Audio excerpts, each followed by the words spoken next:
You guys want to keep the gender roles that benefit. Great.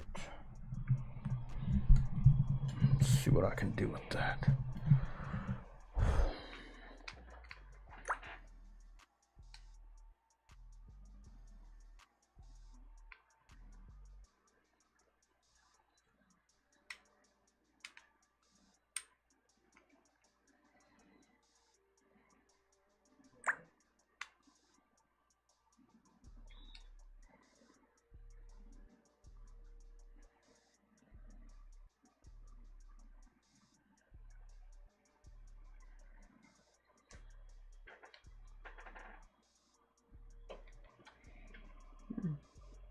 This came in really nice. I'm gonna use that again.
Okay, what's going on, everybody?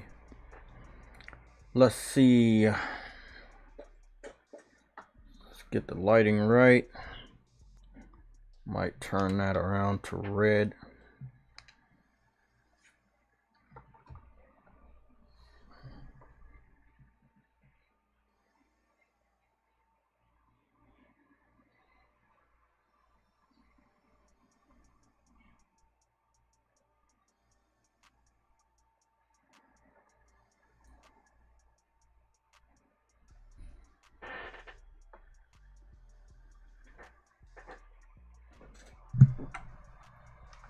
There we go.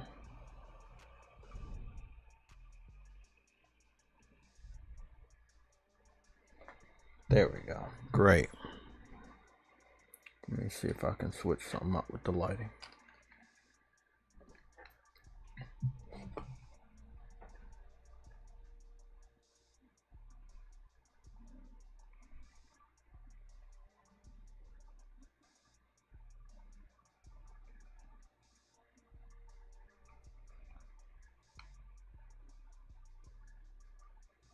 All right.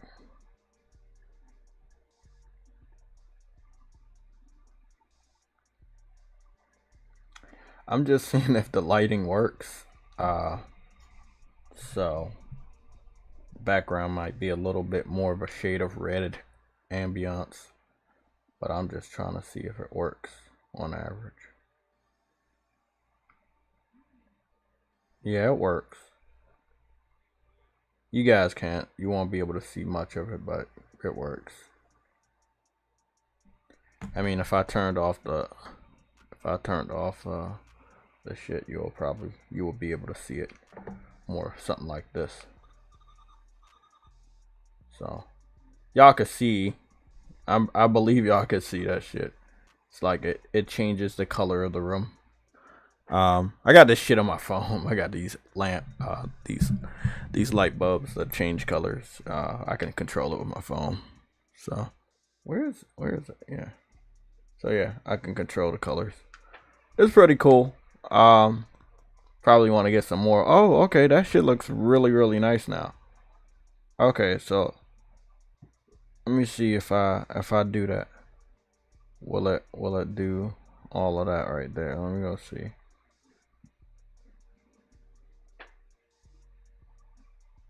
Yeah, it's something like that. I mean, to a degree, I guess. Why doesn't it? It's weird. It's blue in here, but I don't know. Maybe the curtains are making it like that. I just switch it back. See, yeah, if I switch it to red, then you can really see it. And that's because the blinds are red and the sun is coming through the blinds, so it makes the room red by default. So now it looks really red, like some sort of red alert or some shit. It is what it is. Just playing around a little bit. Let me turn these lights on because I'm pretty sure you can't see my dark ass.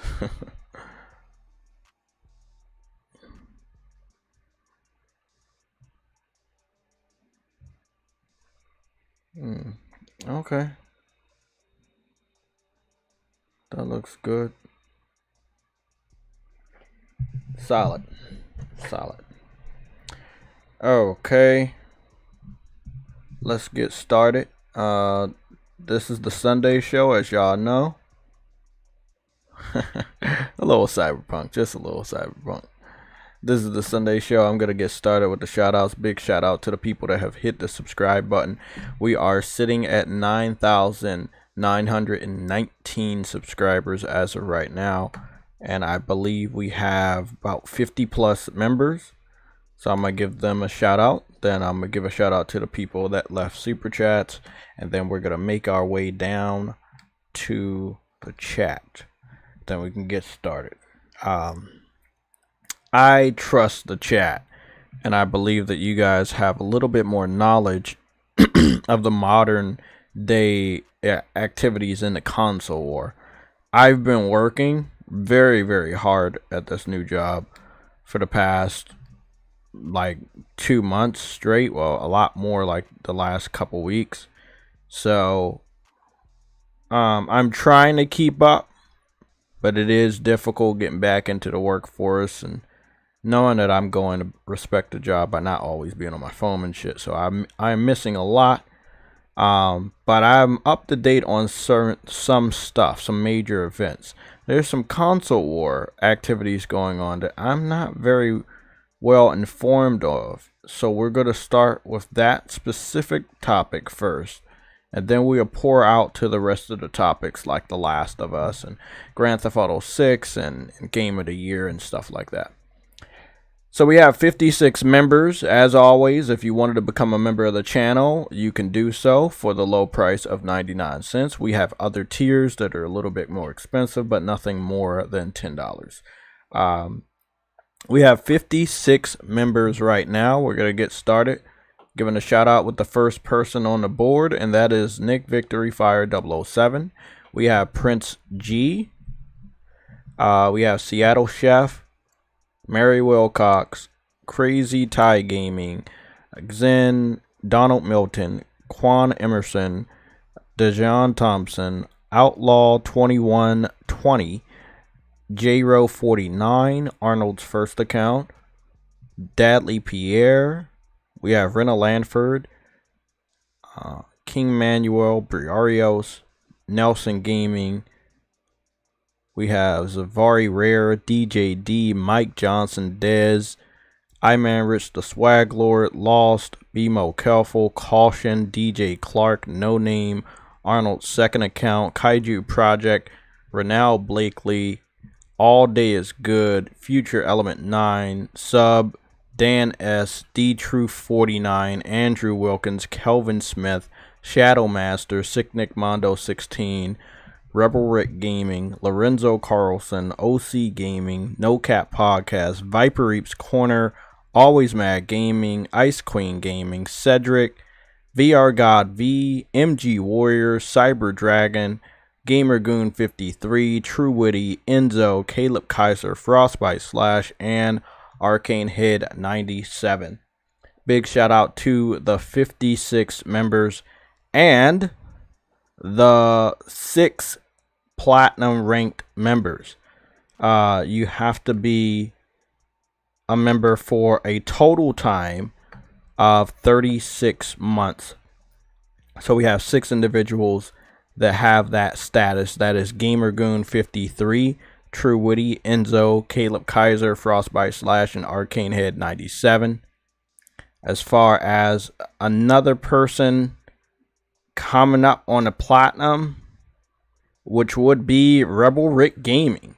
Rebel Rick Gaming will be eligible for the platinum next. He is at he's at 35 months total of membership to the channel. One more month and he'll have the platinum trophy by his name when you see him in the chat.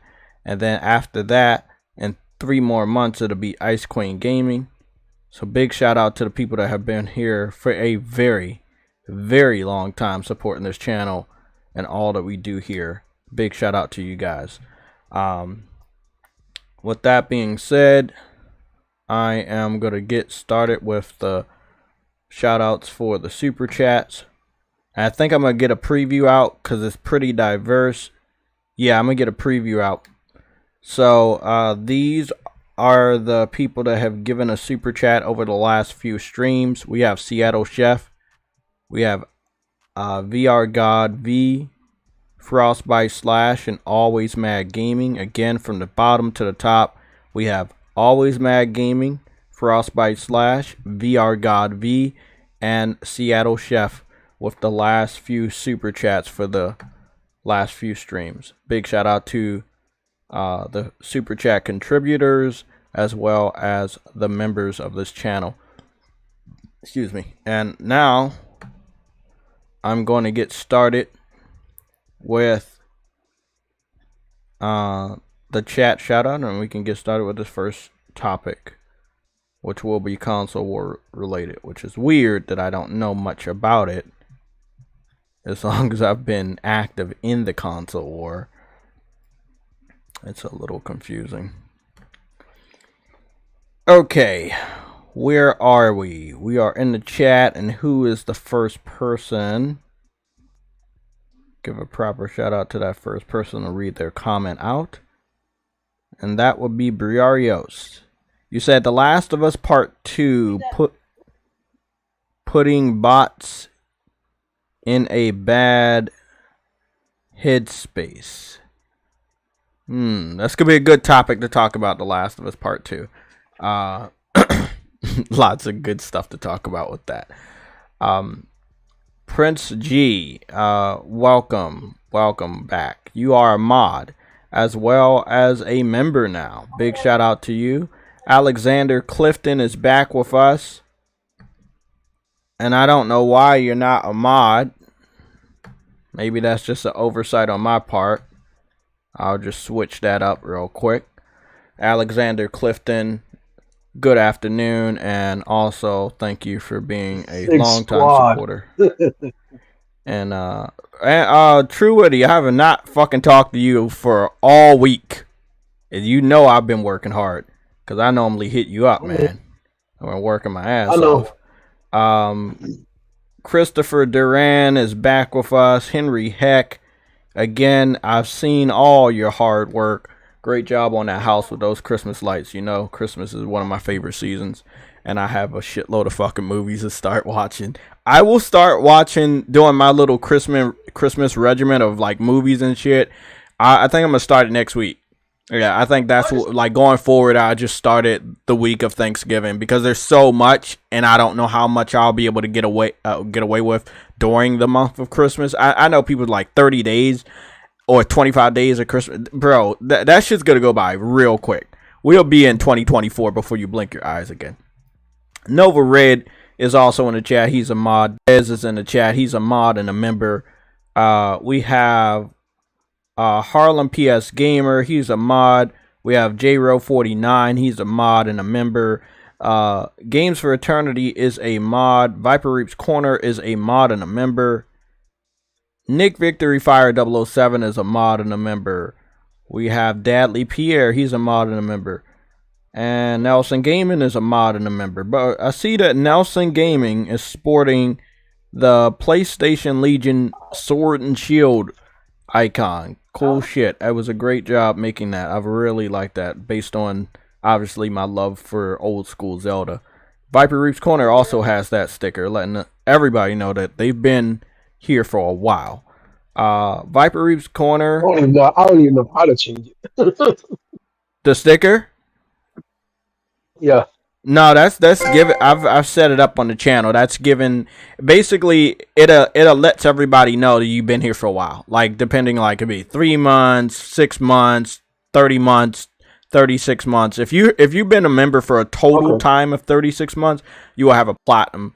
There's one after, but most of y'all won't get. Well, we're not gonna get to it, but it'll be like 40 something months. But everybody that it's like 6 of y'all that has the platinum trophy. So if you go say something right now in the chat, they'll see a platinum trophy. That lets everybody know at least you've pretty much maxed out your level for the membership, and you will have a platinum trophy by your name. You, Frostbite Slash, and there's about 4 others.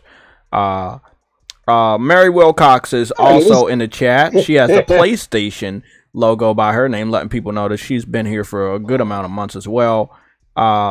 She's also a mod. Cedric is a mod and a member. He has a silver medal, letting people know that he's halfway to max rank in the memberships. We have Games for Eternity with the first super chat of the stream. He says, for Suicide Squad, kill the Justice League. Yes.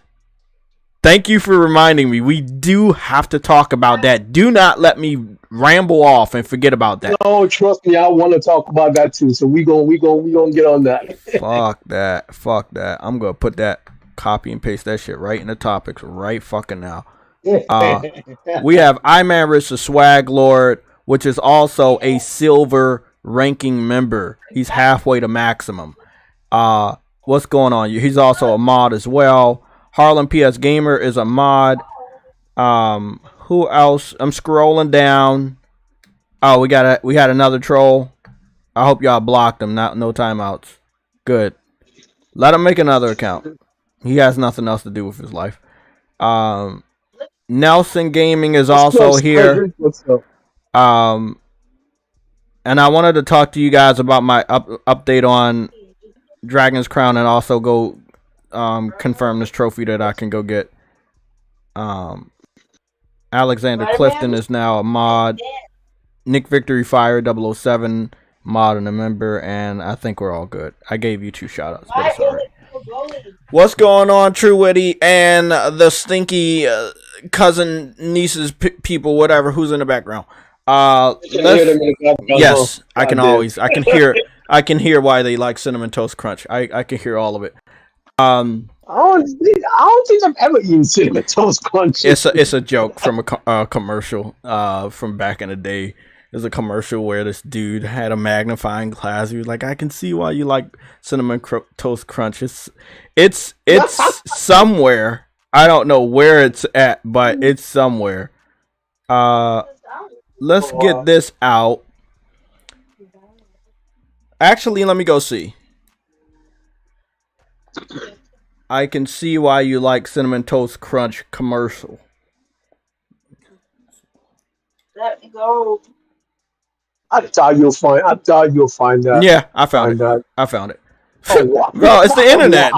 Bro, there's like a place I'm following, a channel on TikTok, Instagram, and Twitter that like has all the nostalgia from the 80s and 90s. Every movie, commercial, snack, any food, restaurants, and it's just like, I love the 90s. Bro, it has everything. Let me go see.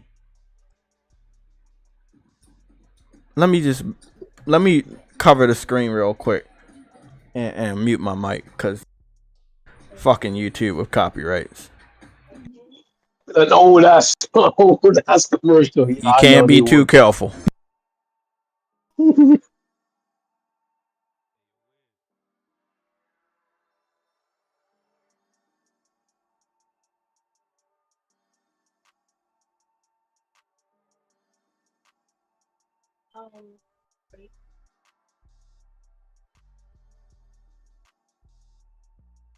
Yeah, that was the slogan right there. The taste you could see, and then they would have Like all these different commercials of these adults trying to figure out how to look at the taste without actually tasting it. Really fucking awesome. This is an old one. I mean, I was born in '88, so I had never seen this commercial. The Cinnamon Toast Crunch commercial from 1988, where they had three. It seems to be three chef mascots. Now, when we learned about Cinnamon Toast Crunch, or at least when I learned about it in the '90s, which is right here, 1995 to 2008, it only had one chef there, and he had a bread roll. And that's it. But it seems like the original one in 1988 had three people. That was kind of like the Snap, Crackle, and Pop. I remember those three mascots for the Rice Krispies. But, I mean, things change through time. Okay, so... Yeah, they do. Let me give you guys an update on Dragon's Crown. Also, this is also for Nelson Gaming. So, I did unlock the multiplayer, and I unlocked the cooking.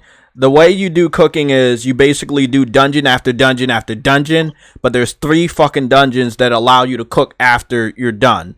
You're going to have to select continue your adventure, and then you will be taken to a camp, and you will have specific food choices. You will have meats, and you have seasonings. There will be like 3 seasonings. I think it's salt, onion, and something else. And long story short, it's fucking awesome. I've only done it one time, and you can't pause on this game. It's like Demon Souls. So I thought I was pausing by pushing the PlayStation button and looking up some stuff on YouTube. Came back and it was already done. So yeah, I was just setting up my what is it? My Amazon. So now I have I have 4 book bags, and that means I can have 4 different loadouts. So after I'm done a dungeon, if I'm seeing some of my equipment is damaged, I can go switch to one of the other loadouts until I return back to town to fix my stuff. So I'm going to go and turn in one of these quests, which I think is going to get me the trophy. Yeah. I like that. I like that. You can switch your loadouts and have better equipment on. I mean, strong fixed up equipment on. Like, one of the things I really love about this game is this. Like, if you finish a side quest, you'll be greeted with a picture, like a really good picture. So this is some fisherman, and he's about to like take out this big fish. He's on a boat. It's very artistic. It's that art form that you remember in picture books when you were younger. It's very beautiful. And because it's in 4K 60, it looks just vibrant. This game started on the Vita and started on the PS3. So, taking screenshots of these type of images and using them as a background was a major thing back then. Now, it's just cool to take the picture and maybe share it with a friend or, transfer it to Twitter. I still post to Twitter. Side quests are a part of this.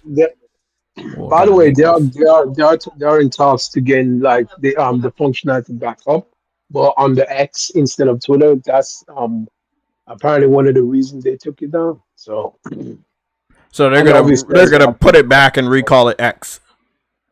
Yes, but it's also gonna involve streaming to X. That's cool. I'll be there when it comes back. That'll be awesome to stream to Twitter. I have a pretty good following over there, so that'll be dope. I was always thinking about like maybe going to Facebook, and I've had a Facebook for a while, but I just feel like no, I normally use Facebook for family and close friends. So, yeah. So Twitter would be dope. So you can have 5 selected missions at a time. They vary from defeating multiple enemies to doing certain things in the background. It's pretty cool. So I was able to get the trophy. Art style is beautiful. The game is very mature. You can select to go in a mission by yourself, or you can pick 3 AI companions. You find these AI companions around the different maps. You will see bones on the ground. You pick up a bone, take it to the church. You revive the bones, and they'll be. Oh wow, that's how you get companions. That's how you get companions. You can max out on companions, so then you'll have to dismiss them if you want. Normally, what I'm doing right now is I have companions all the way up to level 27. I'm level 25. So let me see. I'm going to pick you, and I'm going to get you. So I got these people. And like I said, very mature. You know, you're going to see titties, you're going to see ass, you're going to see jiggles, all of that stuff. Just get used to it. Violent game. It's more like a beat 'em up RPG, action RPG. It does take a nice little spin on characters. Like I fought Medusa. I didn't even think Medusa was in it in this era, but I fought Medusa. I fought this demon rabbit, and I was like, yeah. Wait, so that means it's in medieval time. Like yeah, it's medieval times, but then they have legendaries. So Medusa was Greek mythology, and the demon rabbit was medieval times. I had to do research on that, and it is true that there was a demon rabbit that was they said was eating people back in medieval times. So hashtag titty physics. yeah. So you can save at any time. You have auto save on here as well. So I just want to let Nelson know, as soon as you just finish the first levels that they give you, and you get to a point where they're talking more and more about the dragon's crown, you'll find out that you're almost there. And then after that, you'll be doing the same dungeons again, but you'll have a B path, and this B path will be different scenery, different enemies, different bosses, and then you got to collect these jewels or whatever. So I've collected 3 of the talismans out of 10, I believe, and I've already got the runes. Is this a PlayStation Plus? Like, is this a PlayStation? It's on PlayStation Plus Premium, but the game's been out for over 10 years on PlayStation, Vita, PS3, and PS4. Yeah, I figured that. Yeah, so it's not available on any other platform. And I'm not sure if they are going to put it on any other platform. The game's been out for 10 years. And it's one of those types of like hidden gems. I don't know if they think it's big enough to put it on like Nintendo Switch or PC or Xbox. This looks good. That's what I'm asking. Yeah, it's very mature. Like it's very mature with the type of stuff. I didn't play when it came out, so that's why I'm like, I'm like, you know what I mean? So I'm dealing with the Amazon, not because of the titty physics, but more so because it's Dragon's Crown. Yeah, she's very powerful, and I got like a lot of stuff going on. I just wanted to let y'all know, like, they do have a skill tree. Let me go figure out where I gotta go. I think it's this dude right here. You go to Adventures Guild, just letting you guys know a little bit. You'll be able to do skill trees. So they'll have a common skill tree for like just normal shit for your character, but then they have a character or class specific skill tree, and you can upgrade the same skill multiple times for better effectiveness. Like the deadly revolution, the little saw blade spin you saw her doing in the sky. I can level that up a little bit more. Now I have 2 skill points. I kind of want to level up after I'm on camera, so I can think about what I need to level up. You can max out at level 99, but if you do New Game Plus, you can go higher than that level 99. Wait, New Game Plus too? God damn. Yeah, they have a New Game Plus. You can play this with up to 3 other players. I'm running through this real quick because I know y'all gonna try to leave because y'all don't like playing video games. I wanted to get to one last point, and this was one of the points that you knew drove me crazy. I was thinking about it, and I was wondering where was it at, and it's the food thing. I watched almost a 34-minute walkthrough for the food, and the reason why I watched the food is because I was very confused. You have, 2 pots and 2 different pans, and then you had 4 different plates. Now, they say that you can cook together if you're doing a game co-op, and you can steal other people's meals. So if you cook it properly and stuff like that, you can swap the meals to different plates, and then you have different stat boosts based on what you cook, how long you cook it, and what the seasoning is. They said it was very deep. And as much as I love cooking, I was like, I needed to do that research yesterday. So I have not went to a dungeon that allowed me to go to the camp afterwards yet again. But this was the first time I went there. And based on my adventure is what I picked up. So what you fight in the game will show up as ingredients in the camp so that you can cook it. I fought some snakes in that area. I fought some bats in that area. I fought some other types of enemies. And those are the things that popped up. So every dungeon is different. And depending on who you fight and what you fight, you will have different ingredients. This game is deep. It is a very, very good hidden gem. And as far as I am right now, 10 years later, this game has only ever been available on PlayStation. I'm not saying that it won't change, but as of right now, this game has only ever been on PlayStation. If you play this game on the PS5, you are going to get a 4K 60 boost, and the visuals are very nice.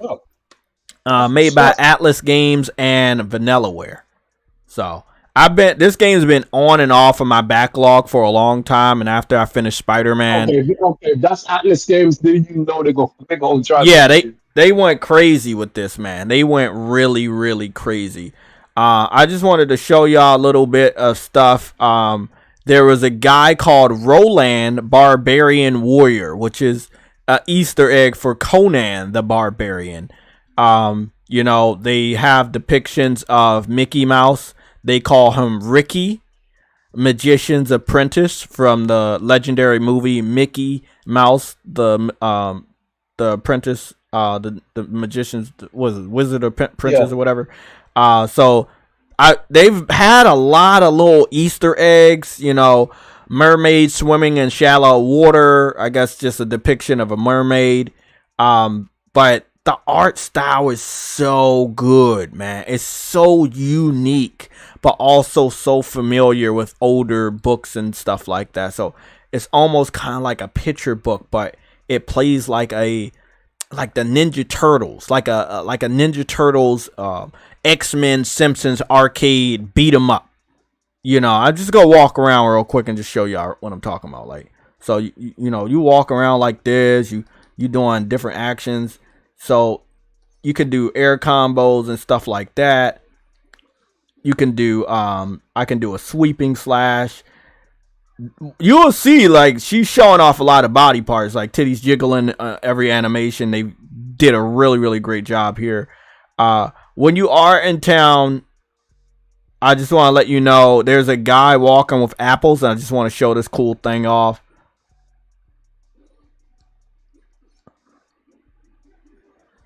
You can do some attacks and he will fall and the apples will spill out and he will pick the apples up. If you attack him the second time, you will be put in jail.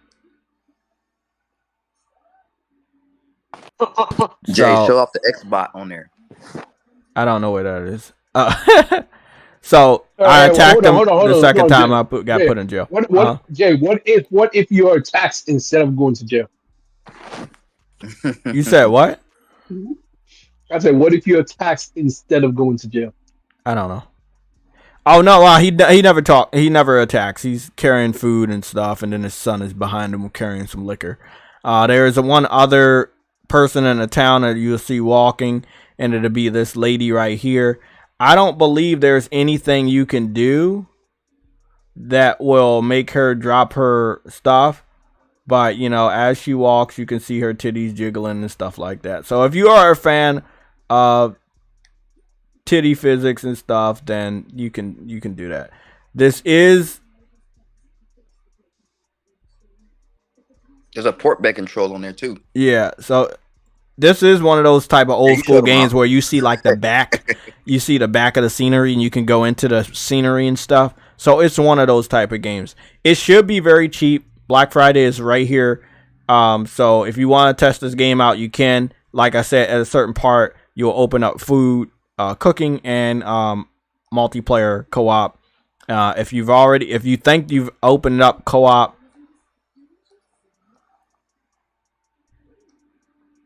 okay, I just skipped through some story shit, which I hate. But if you wanted to go and see if you have co-op, and now I know, and this is why it's been off and on my backlog for like years, because I was trying to do co-op as soon as I started the game. You can see right there it says offline. If you push start, you can begin the co-op. Now I don't know who else is on here. They say join a random lobby. I don't know if anybody is here. They claim it's connecting, so I will see. And there is somebody here, and I did just join somebody's lobby. That's a first for me. Okay, that's a first for me. Okay, so I'm live on somebody else's lobby.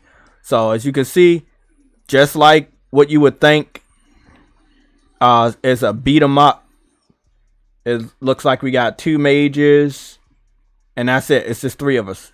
Okay. So co-op works. Co-op works. Man. Yeah. There's a lot of things you can interact with in the backyard. In the background, sorry. You'll have torches on the wall. If you hit them, you can knock the torches off and then use them to hit enemies that are weak against fire. It's such a underrated game. It sucks that I can't play this co-op, and this is my first time getting online co-op. So, I'll probably add those people, and I already know Vitter. Vitter, you already told me about co-op. Yo, so. What the heck is this bitch? Yo, wow, that's crazy. Hey, man, this is a wild game, man. Very mature. Let's get started with the first topics. That will be in the timestamp, which will be Dragon's Crown update. So, what is a Xbox tax? I have no clue what that is. That must be something new in the console war. I've been here for ages, and I don't know what an Xbox tax is. Can somebody break that down to me? Now I know that this is from the Xbox community, not from the PlayStation community. I know this because I've been here for a while. I know everything there is to know about the console war. Here's the thing, right? This is my understanding of what's going on with this Xbox tax thing, right? Since Starfield was not in Game of the Year, Aaron Greenberg tweeted this must be Xbox tax, and everyone just ran with it. How long ago was that? Tweet. I think it was after the game was the awards thing was announced, but he took that tweet down. But the Xbox dudes ran with it and saying that Xbox, people are biased against Xbox and Xbox games and all of that stuff. I'm like, God damn. and they just haven't stopped forever with that. Like they just continue. I'm gonna probably run up out of here and get some water in a little bit, but I'm just tracking it down. So I have one YouTube video from 11 days ago using Xbox tax. I have another YouTube video 2 weeks ago using Xbox tax.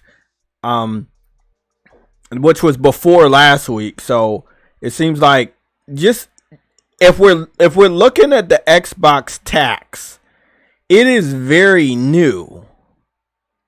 It's a very new thing. This is something they made up. Okay, so Heartache Games said Xbox tax 1 month ago. That's the latest one that we got, like the one that's but it's still very new. Ago. Yeah, it's still very new. I'm still trying to understand where this came from. Like that's all I know is that Aaron Greenberg tweeted about it and then he deleted it and then and what you call it, everybody else started tweeting about it. But most of the people talking about this is like just a few days ago, hours ago. It's just not that new. It's not that old of a thing, and I figured it was something new that people made up. But how about this? You and Games for Eternity, y'all talk. I'm gonna go fill up another bottle of water. Or do I? Do I need to? Yeah, I do. I'll be back. Okay, so I'll be right back. Just hold down the fort. I will be right back. And also a mission for the chat. In the chat, just let me know what the Xbox tax is, and I'll come back and I'll read the comments so I can be better informed on what the fuck this bullshit is. Okay, I'll be right back. Games, you there? Yo, true. Yo, what's up, man? Yo, What's do up, you man? know what? Do you know anything about this Xbox tax, bro? Because Nah, man. When Jay brought that up, I was like, in my mind, like, hold on, I don't even know what the fuck it is either. I've been seeing it, hearing about it, but like, where they get it from? yeah, Like, I've been trying honestly. to lock down where it truly came from because that's Jay said there was videos about it for about a month ago, so it can't be from Aaron Greenberg, but he probably just spurred it on and Hmm. just made it more bigger. But like, this is wild, bro. Maybe the They're saying that Xbox games are being targeted as for being biased. I'm like, bro, you gotta be kidding me. Yeah, and I wonder if they say like a tax, like it's in other words saying like, okay, they bought Activision Blizzard, so we're not going to give them a nomination at the Game Awards or whatever. And in other words, it being like a penalty in a sense for them buying such a huge company. Like, all right, they already did too much this year. That's it. Y'all don't get nominations. Maybe that's the justification of this tax thing. Maybe that's the Here's the mindset they thing. got on it. I don't Here's know. the thing, right? Here's the Yeah. thing, right? If you didn't make it, you don't deserve to. If you didn't make, Yeah. like, let's say I bought let's say for instance I bought KFC. I never cooked KFC, right? So Hmm. should I get an award for KFC being good or bad? You see what I'm saying? Should I get that reward? I never had nothing to do. I don't even know how to cook. You see what I'm saying? Like, should I get an award for the taste that it's getting? Like, you see what I'm Right. saying? Exactly. Like I people, shouldn't get no award, right? yeah, people acting as if like Xbox deserved this award. Like it's not the media's job for them to fucking make sure that they Oh, got a nomination and award. It's up to them. actually, to be quite fair, the media are the ones who are voting on this. So if the media didn't actually give it to them, the same people that gave them 10 out of 10s for all these games, if the Hmm. media didn't even give vote for them on the Game Awards, that's no one's fault but their own. You see what I'm saying? Right, right. They're the ones that wanted to keep using that same engine and all that, and yes, updated or whatever. But it's. I heard somebody say this. I forgot who it was, but it's like it's like putting duct tape. They just keep duct taping Oh that wow! engine together to make Starfield, bro. It's like I was like, damn, that's tough, but that's some true To shit be though. quite fair, to be quite fair, that engine is not holding up very well. Yeah, Hasn't held. Afro, It what's going hasn't on, Eternity? they're using Elmer's glue and duct tape. held. But Hey, what's up, what's up, man? bro? You know about the Xbox tax thing that's going around, right? Oh, Xbox what? Tax, Axe? Tax, like as in tax. taxes, like Yeah, no, TAX. no, because I don't pay attention to that bracket. But what about it? I don't know. It's them trying to. Okay, I'm Apparently back. Xbox users saying that their games are being taxed, Let's so learn. like it's being biased against their games. That's why they're not in the Game Awards and all of that stuff. Man, stop, bro. Stop. What's That, going that, on? A light-skinned that's Hey Batman man, lurking in bro. the At the end of the shadows like day, the at brightest the end night of the of day, day. True Witty, bro, that is huh? substance. That is fodder talk. That's just talking to talk Oh, with I no know, substance. Yeah, I know, they have to try to I know. justify it some way, right? It's crazy. Something new out the woods every time, bro. I Like, mean, yo, what? It can't. hold It's on, not. hold on. It's not out the woods yet, bro. Because they got wait till next year. Wait till E3. Oh wow, Oh man. Oh this damn. man. Wait I'm till- just saying that's the narrative, right?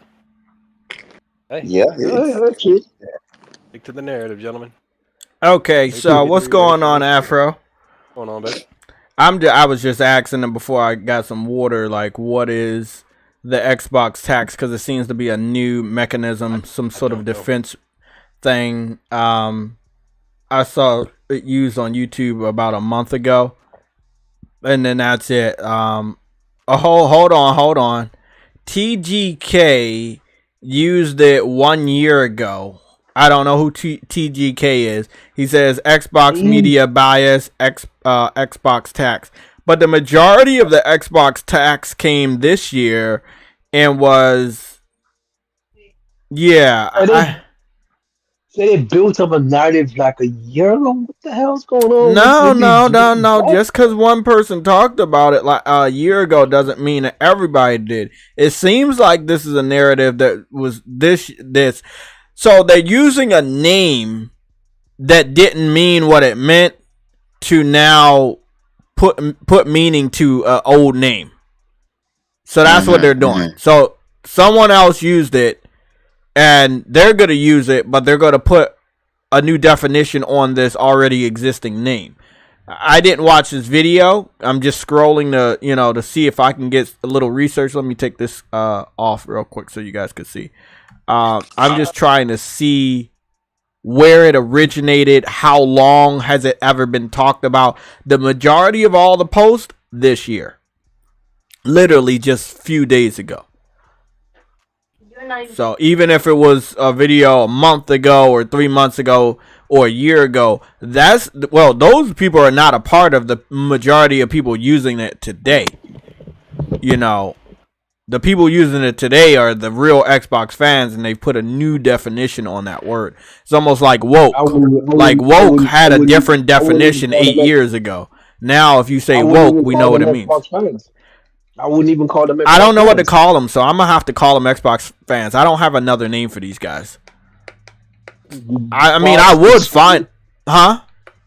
Extremists? Nah, fuck that. I'm just going to call them Xbox fans. They do the same thing with us all the time. Fuck that shit. Let me see. I think that's it. I mean, I'm looking.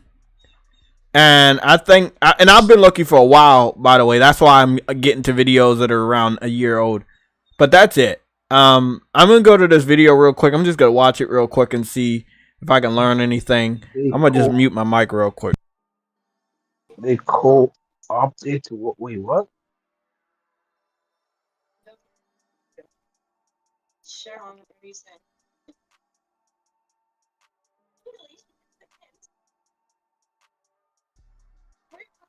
This is Jody.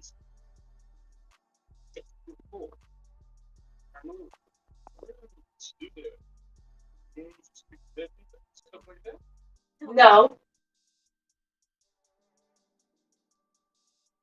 Like they can't be normal for a day. Hey man, these dudes are weird, bro. These Xbox dudes are weird. Man, they just can't criticize Starfield for being like, bro, not that quality of a game, man. Old gen game, like literally. It's you know the problem. They gotta blame somebody else talking about some tax, like that shit. You know the problem is though, games. But They put this pressure on themselves. You wanna know why? Because they started off already calling it a game of the generation. Game of the generation. That's their problem. Let me give a little bit more information on this Xbox tax and what this definition means. It's coming from Xbox era. That's what I've traced it back to. So big shout out to TGK for making a video about this a year ago. It seems like the Xbox tax came from Xbox era. We know Xbox era has Nick Chaparral, whatever his name is. He's always in the middle of controversy and fake rumors on games that are coming to PlayStation that don't actually come here. So he can spread a rumor and get our hopes up high so we can be doubtful of Sony. This is what his MO is. It seems like he is the person that came up with the Xbox tax. It is very fitting that it came from one of these more prominent media outlets that cover Xbox, but then wasn't used again for another whole year. Now if we go and look at this video, right, it says a year ago, but it was like, so it is actually a year. It's November 9th, 2022. So almost a whole year ago. If we go rewind the clock back a few more days, It's past a year now. Yeah, it's past a year, but this is is probably around the time that they've used it. So again, name's been there. They weren't really sold on it. They didn't want to talk about it. Maybe they thought this year was going to be much better, so they didn't rely on this type of narrative. Now the year is over, and we have a lot to talk about on the review end of what Xbox was able to accomplish. But yeah, the year is over. It didn't really look good for them, and they are now falling back on made-up excuses. Hey, that's funny. I had to use like the damage control backlog. Like, that's hilarious. Like, so let's get this started. Okay, Redfall was supposed to kill PlayStation. Starfield was supposed to kill PlayStation. I know there's other games. I just can't remember them because they're so fucking boring. Hi-Fi Rush was supposed to kill PlayStation. Forza was supposed to kill Gran Turismo and PlayStation. If anybody else thinks of some names in the chat. That was it. There was nothing else? Oh, the Activision deal. The Activision deal was supposed to kill PlayStation. Oh yeah, that deal. But that's not a game, so. Yeah, but they thought that acquisition was gonna kill PlayStation. They thought everything Xbox did was gonna finally put the nail in PlayStation's heart when they're nowhere near the gravesite. Like, the person is saying someone's gonna die is the person is literally inside of their own coffin that's still open. Like, you're one to talk. Like, I'm being honest. They're one to talk about somebody being dead. It's weird, man. It's really, really weird. At this point, man, myself is just a walking coffin, bro. Like, I don't know what else to say. I've tried being nice. I've tried, like, I've tried to give them the benefit of the doubt, but goddamn, Hold on, you tried to what? True Woody, with Xbox? What? You said you tried to what with Xbox? Give them the benefit of the doubt. Oh, that benefit of the doubt was gone out that window when motherfucking Gears of War Judgment was dropped. Yeah, but this is the thing. I'm gonna be honest, Afro. Some people take a lot longer to wake up in the morning. I get it. You see? Right? But I get what you're saying, right? But this long? Yes. It took this long for people. I know motherfuckers that wake up at 2 o'clock. You, so don't feel as though I'm attacking you, bro. I'm just saying to the community in general of gaming. Like, why do you guys continuously support that platform? What's the incentive? I can tell you. I can give you an accurate assessment of what they believe. They believe one day it's gonna turn around. They believe one game is gonna allow everything to fucking finally click. And that delusional belief is why they're in this situation. Here's the problem, though. I've been learning and understanding that they can't even control their own studio. So how the hell buying more publishers is going to fix all of this? That's the one thing I'm actually trying to understand here. You need to be able to control what you have first before you try and control a whole entire corporation that's already managing themselves. So now you're going to take on more trouble than you do, and then you can already have. Touch True Woody is gone to shit, bro. Okay, so trust me.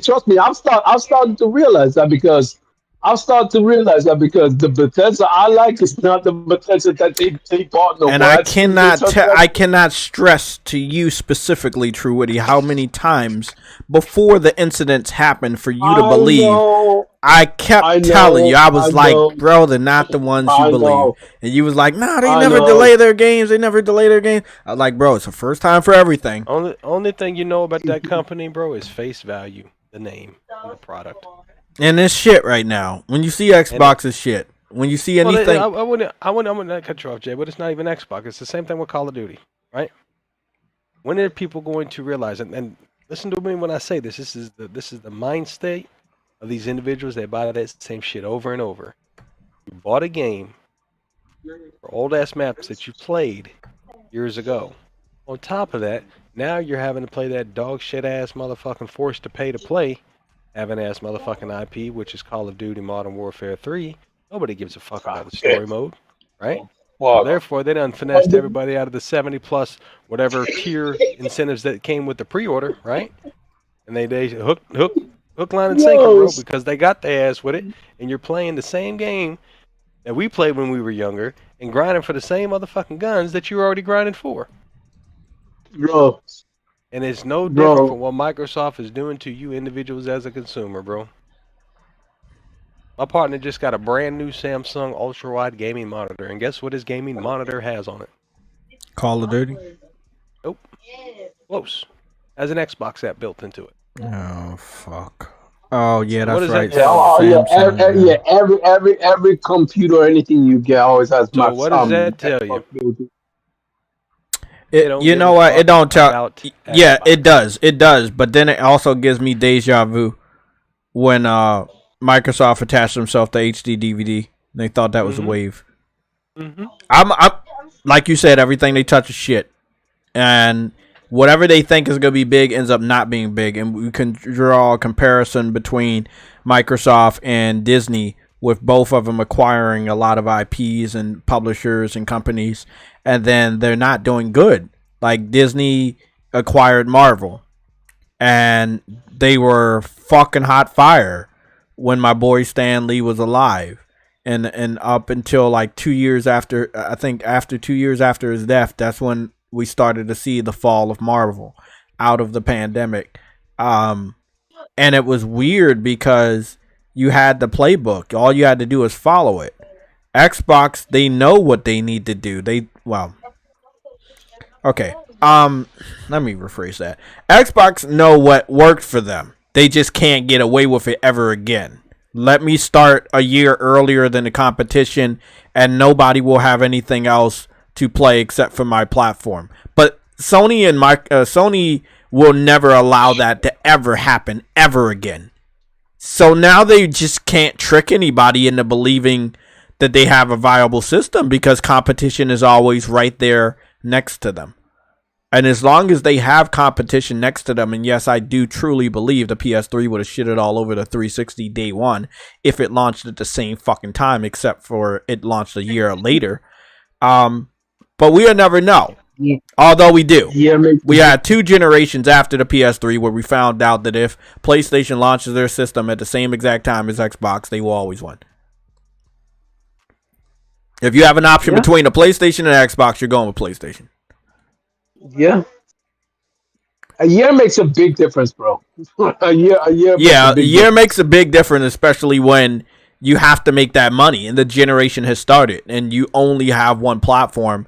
Well, you're going to gravitate to Xbox. A lot of Xbox fans will tell us that the Japanese developers gravitated to a 360 because they liked it. No, they gravitated to the 360 because it was out a whole year before the competition. The 360 was the only thing that was there at the time. So, Xbox fans believing in glory days will happen. Well, a lot of things have to happen. They have to launch their new system 2 years ahead of time, with a $200 discount at launch compared to the other guy. Like, there's so many more things that have to happen. Like, was you know those little questions, Afro, where there's like, would you smack your brother for $50,000? Mm-hmm. And most people gonna say yes. I probably would too. 50,000 is a lot. But then other people are like, nah, I'm not gonna do that. So it's like, how many things do you need to convince you to get an Xbox? Will they have to pay your mortgage? Will they have to give you the system for only $1? Does the system have to come out for an entire year and be the only system in the entire world? Like, what are the stipulations that will finally get you to get an Xbox? And when you have competition, no stipulation is too fucking high or low. Like, there's just nothing they can entice you with that will get you to go over there. Game Pass was one of the things. Backwards compatibility was another one of the things. Buying up studios was another one of the things. Yeah. Like, but it's just nothing is working. Realistic question I have. Do you think even if they gave away a fucking console to every household in the United States, that it would be successful? Or do you No, think the because you would PlayStation still Five is- you would still have to get They're people to still- buy this buy Exactly. My the point the exactly is packages. what I'm They're getting just at is no telling them matter make- what the make- fuck they do, bro, they're going to fade away.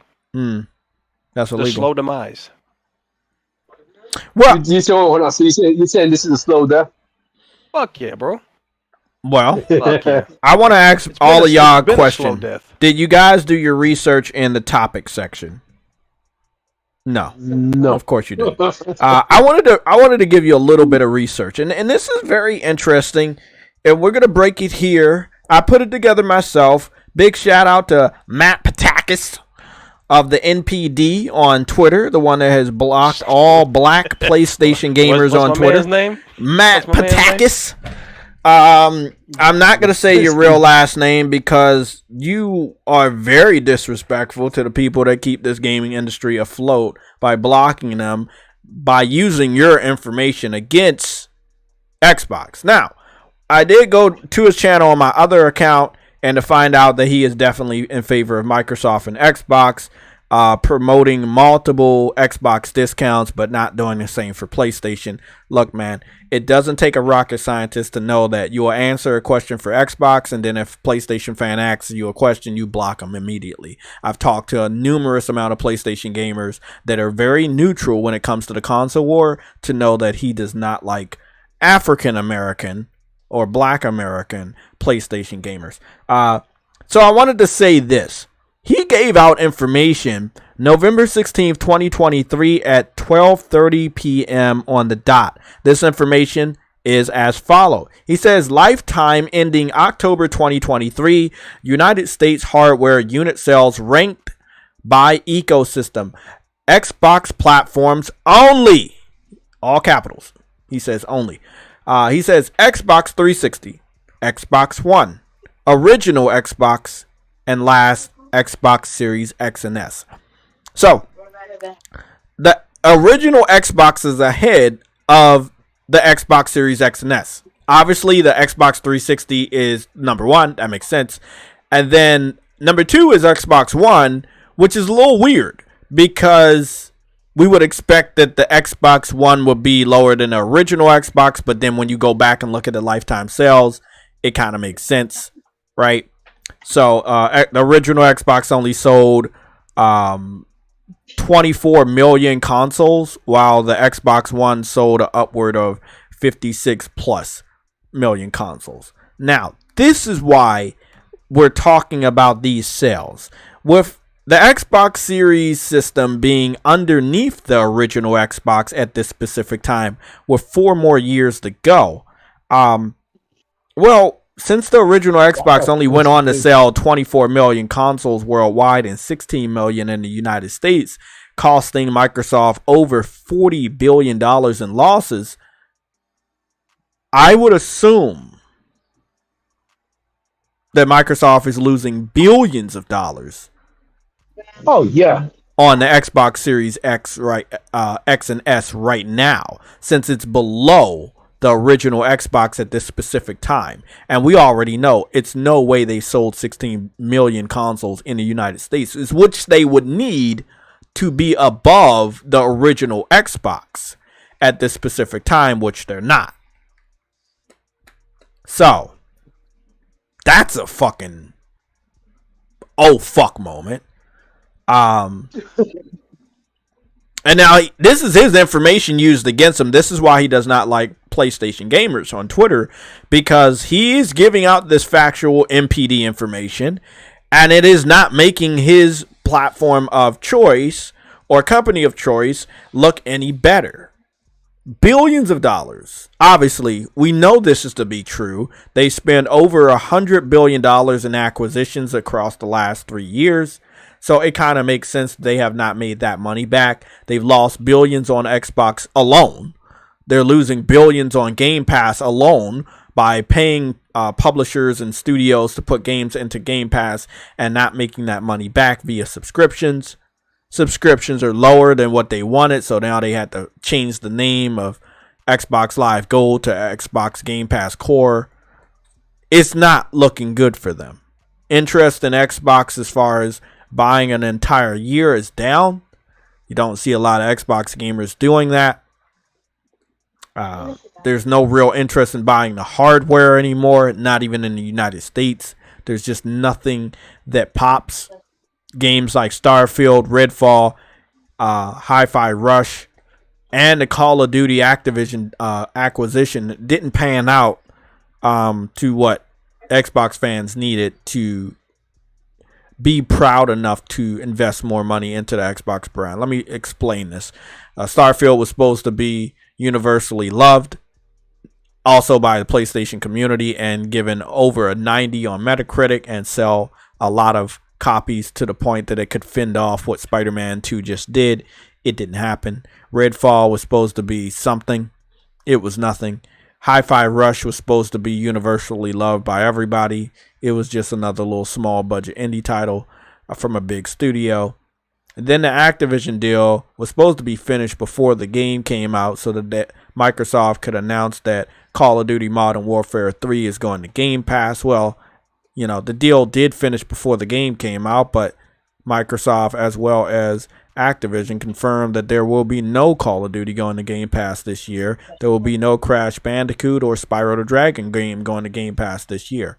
So this is not a good year for Xbox fans that predicted greatness. Whether you're talking about Hi-Fi Rush, Starfield, Redfall, or the Activision deal, the subscription numbers for Game Pass are not good.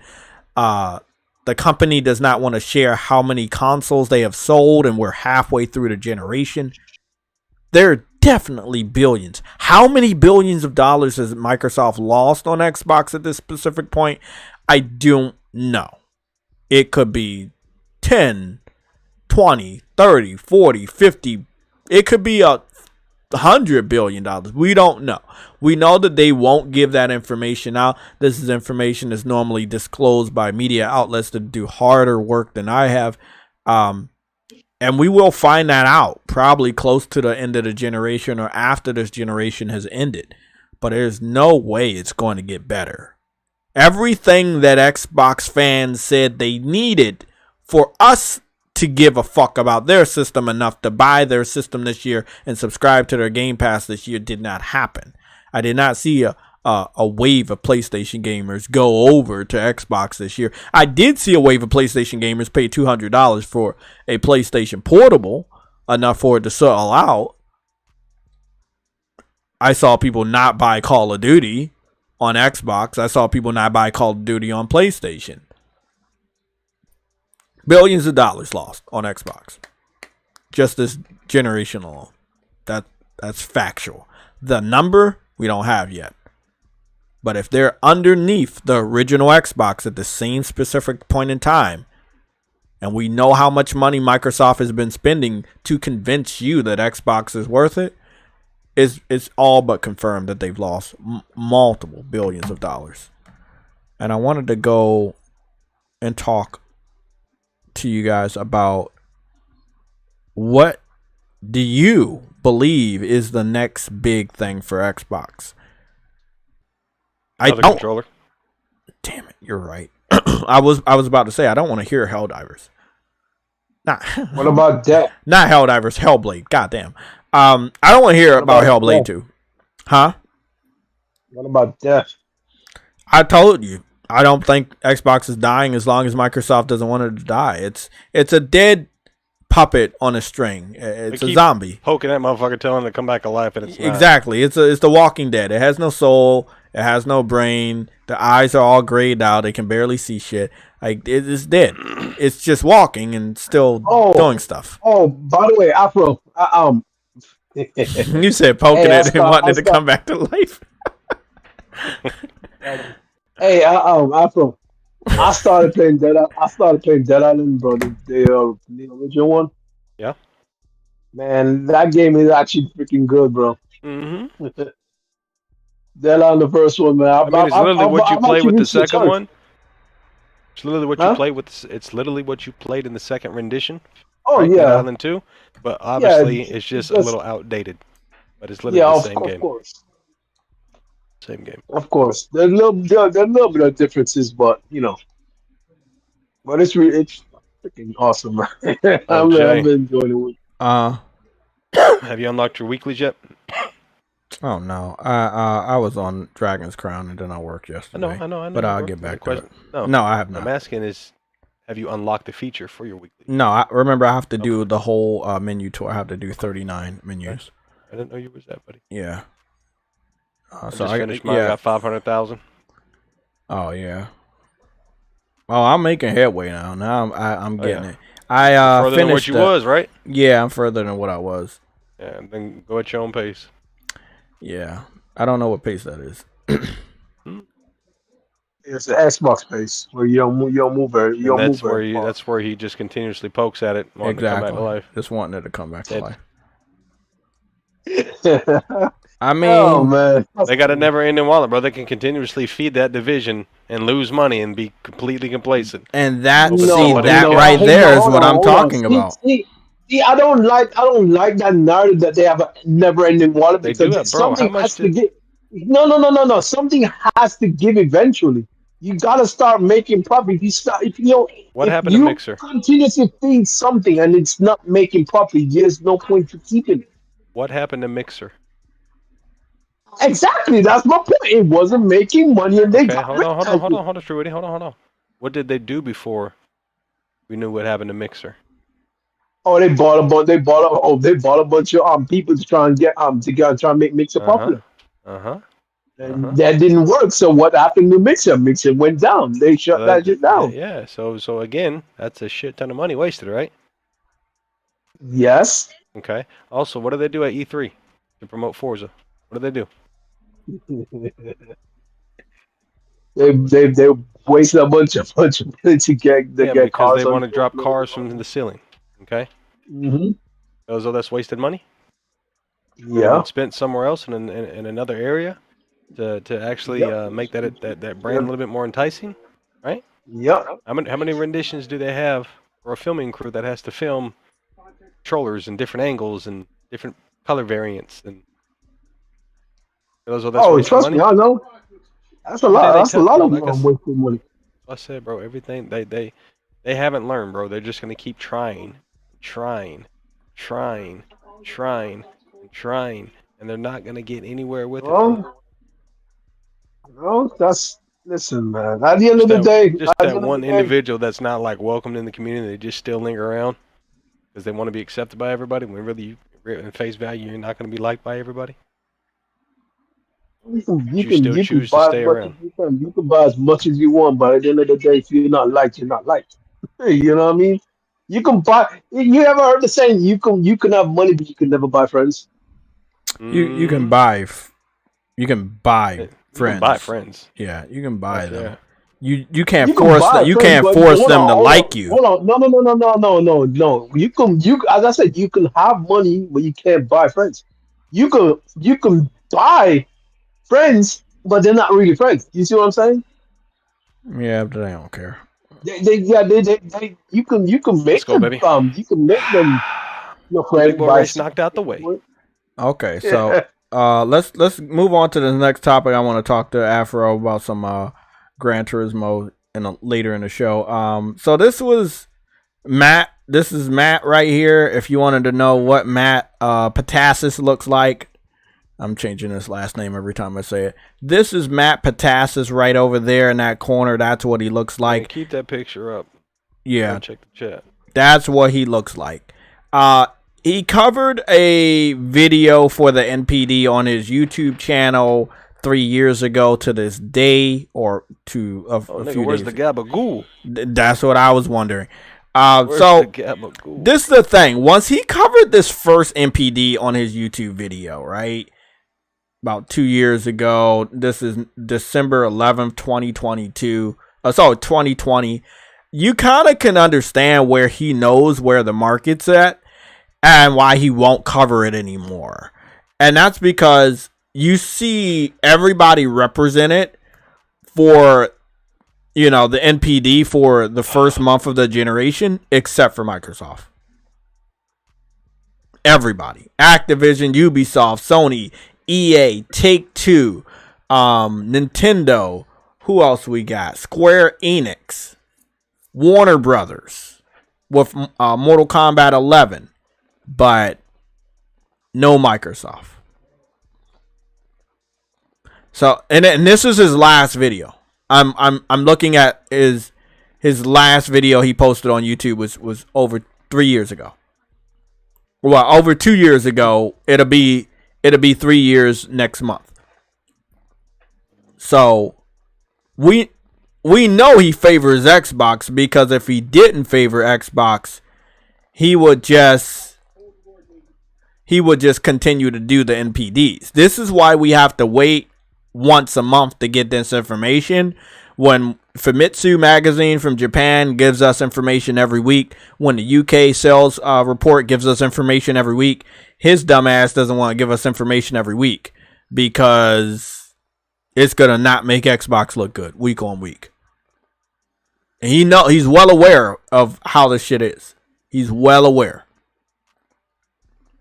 So I just want to let everybody know, this is your boy, not mine. This is y'all boy. He also purposely did not cover the sales for this week for consoles. He covered the Xbox was the best selling Call of Duty was the best selling game, but he did not he did not cover the fact that PlayStation 5 outsold Xbox in the United States for the month of November. So as you can see right here, this is, his channel, 3 years ago right here, this right here, he covered this. It's just really, really, really disappointing that we have so many people in the industry that are biased against PlayStation, and they're in a position of power that they're supposed to be giving us information. This is why I've started to kind of deviate from trusting any of these people without doing 3 fucking levels of research to make sure that whatever they're giving us is somewhat factual. In today's age, it is hard to distinguish between fact and fiction. But look at your boy right here. Stop making videos for 2 years because Xbox is losing. Yeah, and I'm not making this shit up. Fucking 2 years. Look at this shit. 2 fucking years. About to be 3 years. Stop making NPD videos. First of all, no one was watching. Second of all, it's not going to make his side look good. He can say what he wants to say.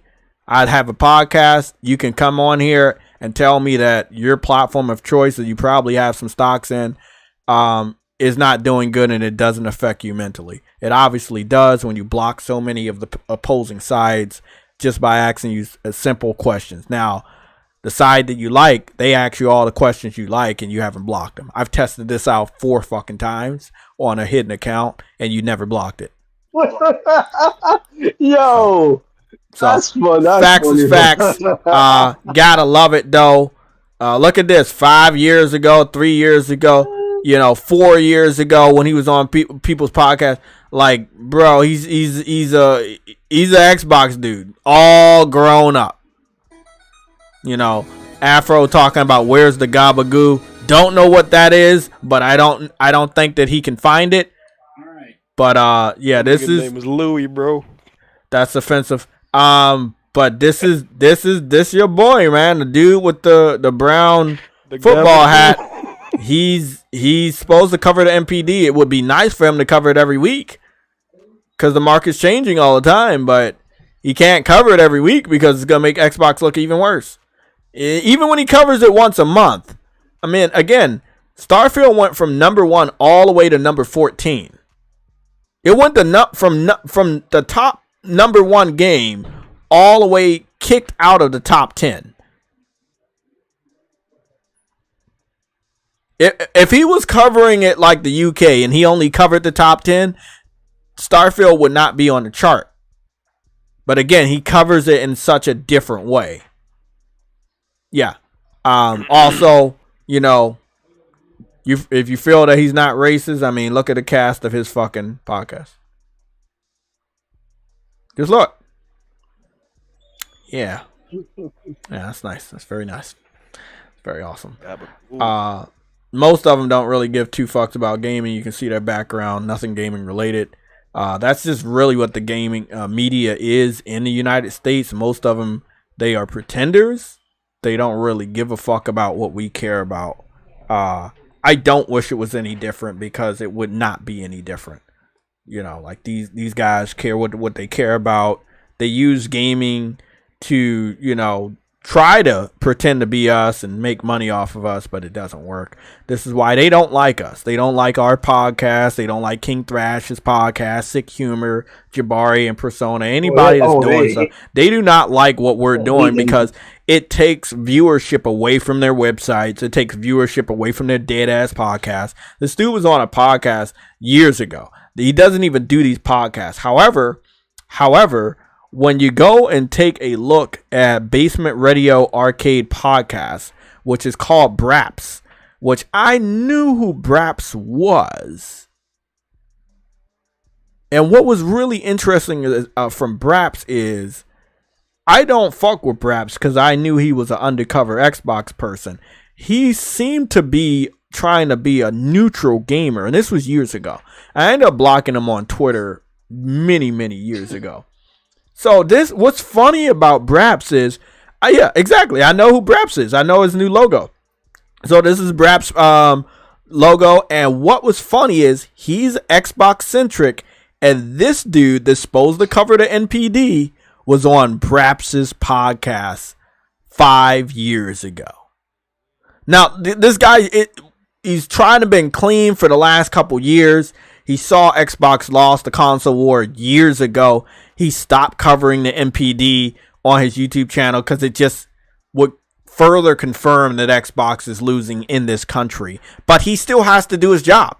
So he still has to report on the news that Xbox is losing without him saying Xbox is losing. But this is him on an Xbox-centric podcast years ago. Smoking gun. Guy's supposed to be giving us annual, weekly checkups on what's going on in the United States industry for video games. He's limited it down to once a month and multiple times changes it from anywhere between the 12th to all the way to sometimes the 20th something of the month. And he is very grumpy with it. You know, he does not want to give that information out. It always finds a way to come out. With the console war, gamers are resilient. We do get this information, even if most of us are blocked. But why is somebody that's in charge of keeping account of the NPD blocking PlayStation gamers? You're supposed to be giving out the information. Why are you blocking PlayStation gamers? Weird, right? Yeah, it's very weird. So, again, console war did not go in his favor. Most of the time you check anything from him, if you even know his name, Matt Patakis. 3 years ago, 5 years ago, 4 years ago, 4 years ago, 4 years ago, 5 years ago, 6 years ago, 5 years ago, 4 years ago, 3 years ago, 2 years ago, 4 years ago, 3 years ago, 4 years ago. He already knew what was going to happen.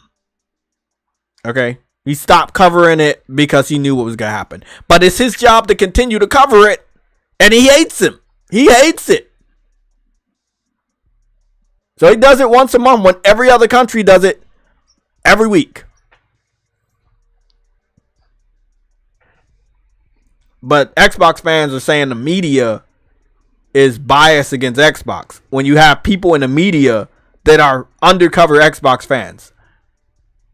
You can't make this shit up. You cannot make this shit up.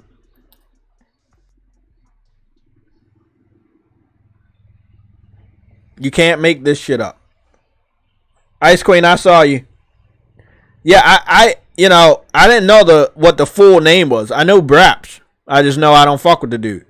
And I don't fuck with what he does because he was an undercover Xbox fan. And me personally, if you're a PlayStation dude or an Xbox, just be fucking upfront about it. No need to hide. You know, people that know, they know. It's no problem what side you align yourself with. But people that pretend to be on the fence or be neutral, that shit bugs me. You know, it's like a cat pretending to be a dog.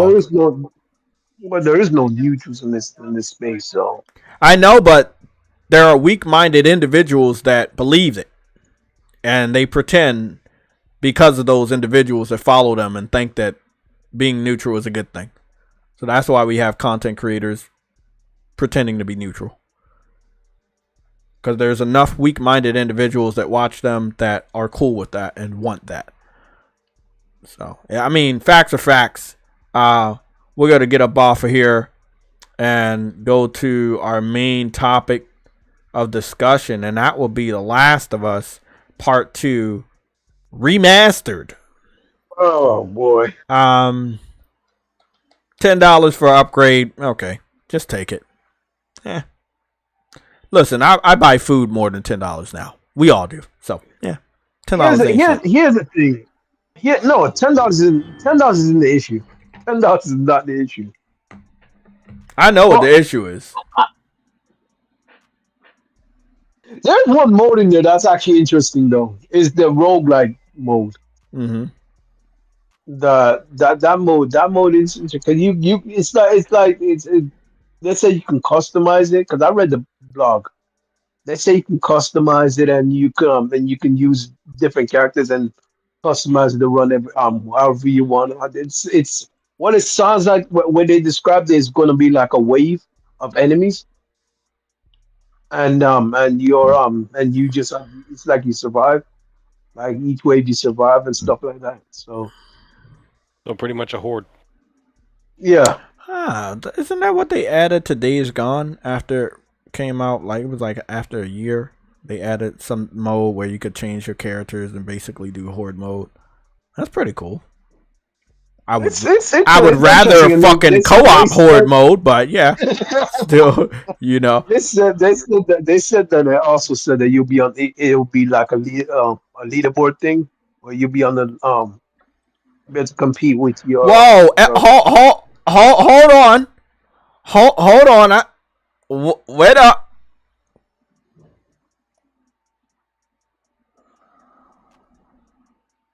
Is Ellie wearing a astronaut outfit from Starfield? Is she wearing an astronaut outfit? Okay. You know what? I'm trying to be a good reactionist. I'm watching this trailer for the first time. I just didn't tell you guys. Oh my god. They're gonna take my fucking $10 and they're gonna love it. That right there is enough. That right there is enough. That's enough. Take my $10. Done. Day one. It's $10. $10 is not an issue, bro. I don't care about any of the other content. That right there is enough. Take it. What? I don't care. Take it. We finally get a good Starfield, bro. Do you not understand how big this is? God damn, goodness. Bro, this is day one, bro. This is day one. This nigga, wow. I don't care. I need them to hurry up, put the pre-order up, and take my $10. At least there is interesting monsters. Like, you know what I mean? This is fucking interesting. I hope they have some. It would be cool if they have some collabs from other PlayStation Studio games. You know what I hope, bro? I hope that you can like break all the car windows. You know what I'm saying? Yeah. You can unlock skins. So it's weird because they say you can unlock skins. Oh man, I like that. Oh, they say. So you can go to different areas. Yeah. Oh shit. Oh fuck. You could play as different characters and shit. Yes. Yeah. Oh, you can play as Dina? Yep. Okay. Oh, okay.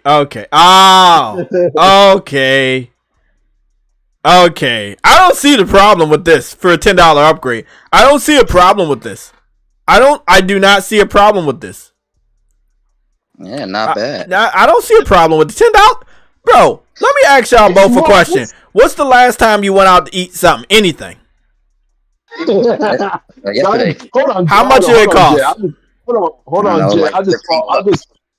I just bought 2 cookies, a drink, and and some chips, and that cost me almost $20. Okay, I'm gonna put my last one. I think it was 1674. 16. Yeah, I think it was 1674. Everybody, if you can remember how much it costs you to eat your last meal, put the price in the chat. Let's have some real fun. I think it was 1774 or was 1674. Either way, Wait, you spend $5 on a meal, Lorenzo? nigga, that's a lie. Put your real fucking price. Nigga, ain't nothing $5 without tax, bro. Put that tax in there. Goopty goop. I don't believe that. I think it was 1674, and that was at Chick-fil-A a few days ago. And I know that when I get paid, I'm going to this Chinese place, and I know whatever I eat there is gonna be over 10. I was gonna go to IHOP. Actually, not the Chinese place, because I did Chinese a week ago. So the last time I actually chewed like I had Wendy's the other day. Nigga, I think that cost. You said a $5 foot long pause. Nigga, it wasn't $5 though, bro. Was it really $5 only? No tax, no drink, bro. Yeah, tax over here, bro. That shit's still coming up to $6, bro. In Maryland and DC. Popeyes 4-piece meal, $18. Ice Queen, you said 10 pounds for takeaway. Okay.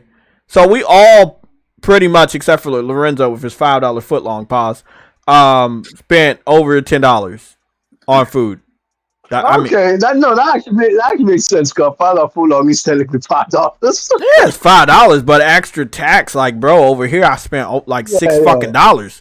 It's not even $5. It's $6. Well, in DC it's $6 because of all the tax. It's like 6 something. I did. No, not a foot long. No, I didn't even know Subway was still doing that. I might have to go and get that. 38 euros on food. Shit, Red Drag. Nova Red. God damn. Lorenzo Clifton. Alexander Clifton. You said Chinese food at the mall, 22.23. You know what I want? Yes.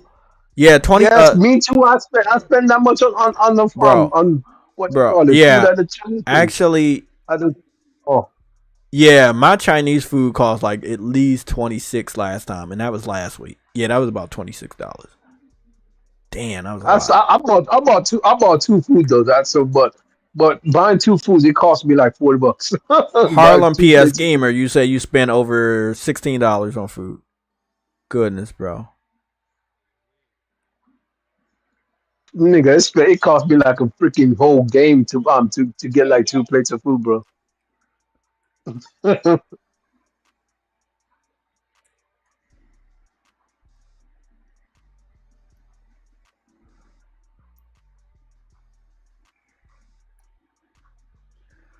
Okay, so what's going on? Always Mad Gaming. How much money did you spend on your last meal when you went out? If you guys want to add groceries, if you haven't went out to eat and you want to just add your grocery bill, you can do that. Okay, if you're talking about food that I went out to eat, then yeah, $20. Yeah, if you haven't went out to eat but you went to get food at a grocery store, you can add that price too. Afro, hell no, never mind. I was wrong. I checked my balance, bro. I checked my card. That was $62. 62? Yeah, that was 62. For what? God damn, look. I bought myself 2 plates of food, bro. 2 plates of food. For you or somebody else? No, for me. God fucking damn, you eating $60 worth of food? Shit. No. It was just takeaway food. It was like, you ordered Chinese food, the Chinese food, and they you choose what you want and all that stuff in it. Yeah, that's what I bought. I bought 2 of them. Nigga, you should have gave that money to Microsoft for some Game Pass cards, bro. Like, for real, bro. Could have gave that other $30. The food was worth more than what Microsoft was gonna give me, bro. Like Mike Johnson said he spent $30 on his last outing. I think if we've all spent upwards of over $10. Nothing's fucking $10. McDonald's. I didn't even realize I spent that much money on the food, but I didn't realize it was that much. Nigga, I'm always gonna make sure I know $60 leaving my fucking account. That's the price of a fucking game. That shit gonna hurt me if I spend $60 on one fucking outing for food, man. that food better be good, and I better be able to eat all that shit. Cause if not, No, I ain't ordering 62. I don't like heat my food up, so I don't eat that big portions anymore unless I know I can eat it at that like when I eat like order Burger King and shit like that, and I'm hungry. I make sure that I'm actually hungry when I eat when I order that much. Because I don't want to heat it up. It just it don't taste right when you heat that food back up, man. I don't like that. That's just me though. Anybody else want to put your? Nick says 62 with a question mark. God damn. Yeah, $62 man. That's the price of a fucking game, bro. And almost after tax, because like most of my games cost 64, 63, yeah, no, something like most that. of the games I pay for after tax is like 63. God if it's damn. if it's a lasting game. This game is like 74. Anybody else want to give me how much money you spent on your last meal or grocery bill? Anybody that hasn't gone yet? All I'm saying is I think $10 for what they're adding is good. And I also want to talk about they did not end the trailer with also coming to PC. Now remember. Oh yeah, that's something else. Jim Ryan is not in full control of PlayStation anymore, and it looks like this new guy is not going for that same shit. VidKid said his last meal was $13.50. Yeah, mine was $13.90. $13.90. On top of that though, Jay, the blog didn't actually speak on PC at all. Not even the inkling of PC. I'm like, God damn. Nothing. Let's hope that's what we're hoping. Now, right? do you want to know? Do you want to know why? There's two reasons. First, I'll say one of them is the fact that the first one flopped on PC. Yep. Second, one of the best features here is you can swap out characters. Oh wow! That's a PC modding thing. Like if they put that game on PC, they're just gonna be able to mod out any character they want to swap out. So it's not that enticing for them. Also, it would make the PlayStation version pointless to buy if you putting it over on PC around the same time or whatever. Also, why put this game on PC? The show hasn't came out yet. There's no real push for it. The first part, Truity already said, there was no interest in the first one on PC. They claimed that they liked that. That was among their top 5 games they wanted on PC, which was The Last of Us. When it finally came over, they didn't buy it. Granted, it did launch 40 on PC, but that was not only for the people that play on Steam Deck and low end PCs. Yeah. Everybody else that had high end shit like Frantic Animator that was a part of the Legion, he had no problem. So if you had a shitty ass build or you playing that shit on a Steam Deck, yes, it was going to have problems because it wasn't supposed to be played on that type of technology.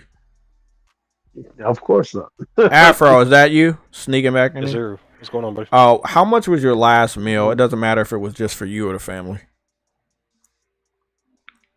Like I would say last night, 147 Olive Garden. $1.47. That's really good. $100. Oh, $100. Okay, so $10, right? Nice. Do you think that you could go and buy a meal just for you, a good meal for just $10, no tax? Not really. I mean, on average, no. Well, $10 ain't nothing for anybody to bitch about. No. Yeah.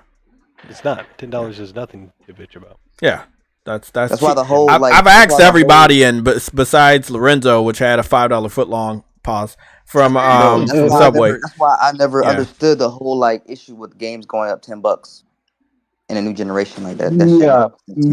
Listen, games. The way I look at it, the developers should just charge what they believe the game is worth. Well, again, you're not. That's a nice gesture. If you got the digital version, you got to upgrade for $10. It's a nice gesture because, take a look at what we've done. Look what your console couldn't do. Exactly. It's a nice gesture. I still in the mindset that it's too early for remaster though. Like it's only 3 years. 3 years. Mm. Well, see, we got a remaster of the first Last of Us in less time. So by comparison, it's not. I agree with what you're saying, but I'm just saying in comparison, they waited a longer time to put out a remaster than the first. Regardless of however you want to have your thoughts and beliefs upon how soon this is done, right? At the end of the day, it's not made for us. It doesn't cater to us. Oh no! Right? I know that. I know that. It's That's catered not. That's to the not late adaptations, right? That fell in love with it because of the TV show, right? Mm-hmm. Numbers don't lie. You put the TV show with the number, and the number amount of units being sold, right?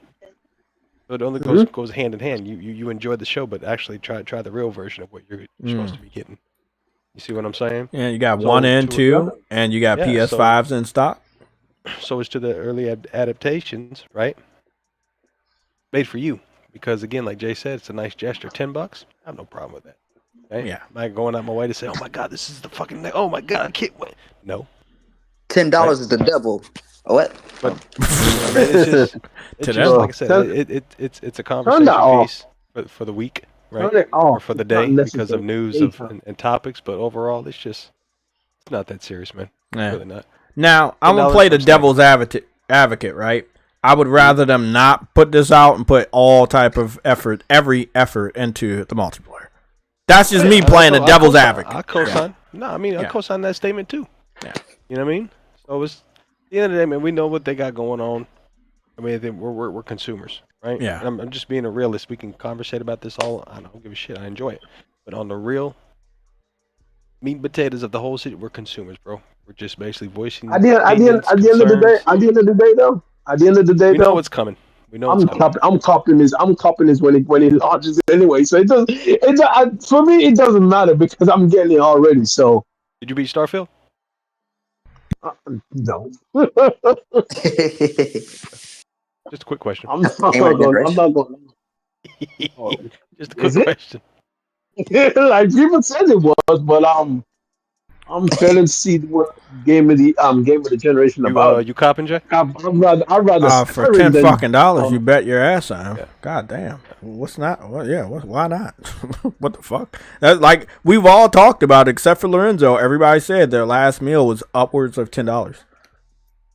So this is cheaper than your last fucking meal. So this should be no fucking problem if you already have the game. Like, and then the shit that they're adding, I think that the value is gonna bring is probably a little bit higher than 10, but we're getting it for a steal. I'm gonna be playing as anybody besides Ellie. I want to play as Dina. Maybe everybody has different outfits or something like that, but I feel like one of the biggest. Did you see the cosmetics of Returnal? What about it? The little space outfit that she had on? Oh, yeah, I saw that. Yeah. I called it Starfield. Yeah. Oh, gotcha. Yeah, that's what I called it. Yeah. Mass Effect? Huh? Mass Effect, maybe. But I'm excited to see all of that. Maybe they're gonna have some more PlayStation like outfits and shit. That'll be cool. They did a really good job with the first one. I like the little Ratchet, not Ratchet and Clank, Jack and Daxter goggles and stuff. Well, as they said, they'll be you'll be able to unlock skins and stuff. So can't wait. Can't wait. It's day one. Why not? Why not? I mean, $10. Yeah, $10 ain't shit, bro. So this will be a January game. You can mark it as a real game. You can mark it as a remaster. Whatever you want to mark it. It's in January. I'll tell you, I'm gonna mark it as got it. Yeah, there's the end of January, the beginning of February, all of February. We just talked about this on our last stream. It's a lot. It's a lot, man. It's a lot coming out. Somebody is moving. Something's gotta go. I don't know who it's gonna be, but there's a lot of games that need to be pushed out of that year. Yeah, and it's a lot of games I don't want to be pushed back because I want to pick them up. So I think the rest of this month, the game awards is gonna be vital on learning if anybody gets pushed back or whatever. I do not want devs to use the first 2 weeks to delay games. The first 2 weeks of January to delay games. What do you think will be pushed back though? From because it's not just January. Remember, February is packed. Well, let's go take a look at the February. pre-orders real quick, and I can just give you some names. Now, I wanted to talk to the community about this because there was some weird shit going on. I checked the pre-orders the other day, and I saw Suicide Squad number 1 and 2, and now Suicide Squad is number 1 and 3, and Avatar is number 2. So, are you guys bored, or are these just new games and they're just up there? Like, what's going on? I thought we were all in agreement that we didn't like those types of games as a service, and then people just did the polar opposite. Like, you're not sending the industry the message that you need to. People say they don't like games as a service, but yet every time games as a service comes out, people buy it anyway. So you're never gonna get them to send you're never gonna get people to send the right message. If you want the message to be sent that you don't like games as a service, you need to stop buying games. Buy it. Like, it's not, and that's never gonna happen because people can't stop buying games playing games as a service. So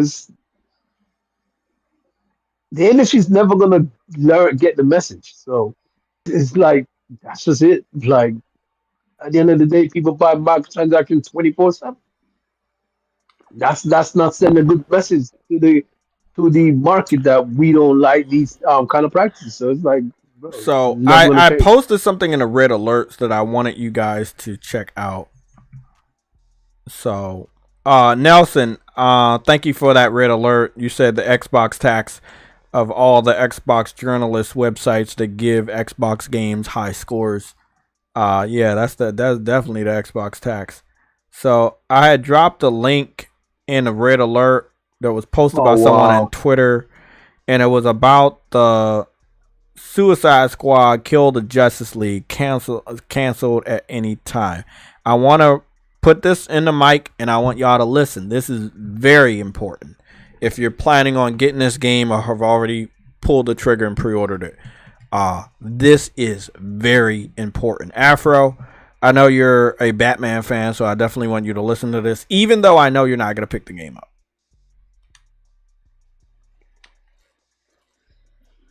Oh my God, and this is delightful. Read this little part right here. If you're listening to the video, I encourage you to open up your phone and look at the screen right now. Look at this. Warner Brother Games may modify or discontinue online services with reasonable notice at any time.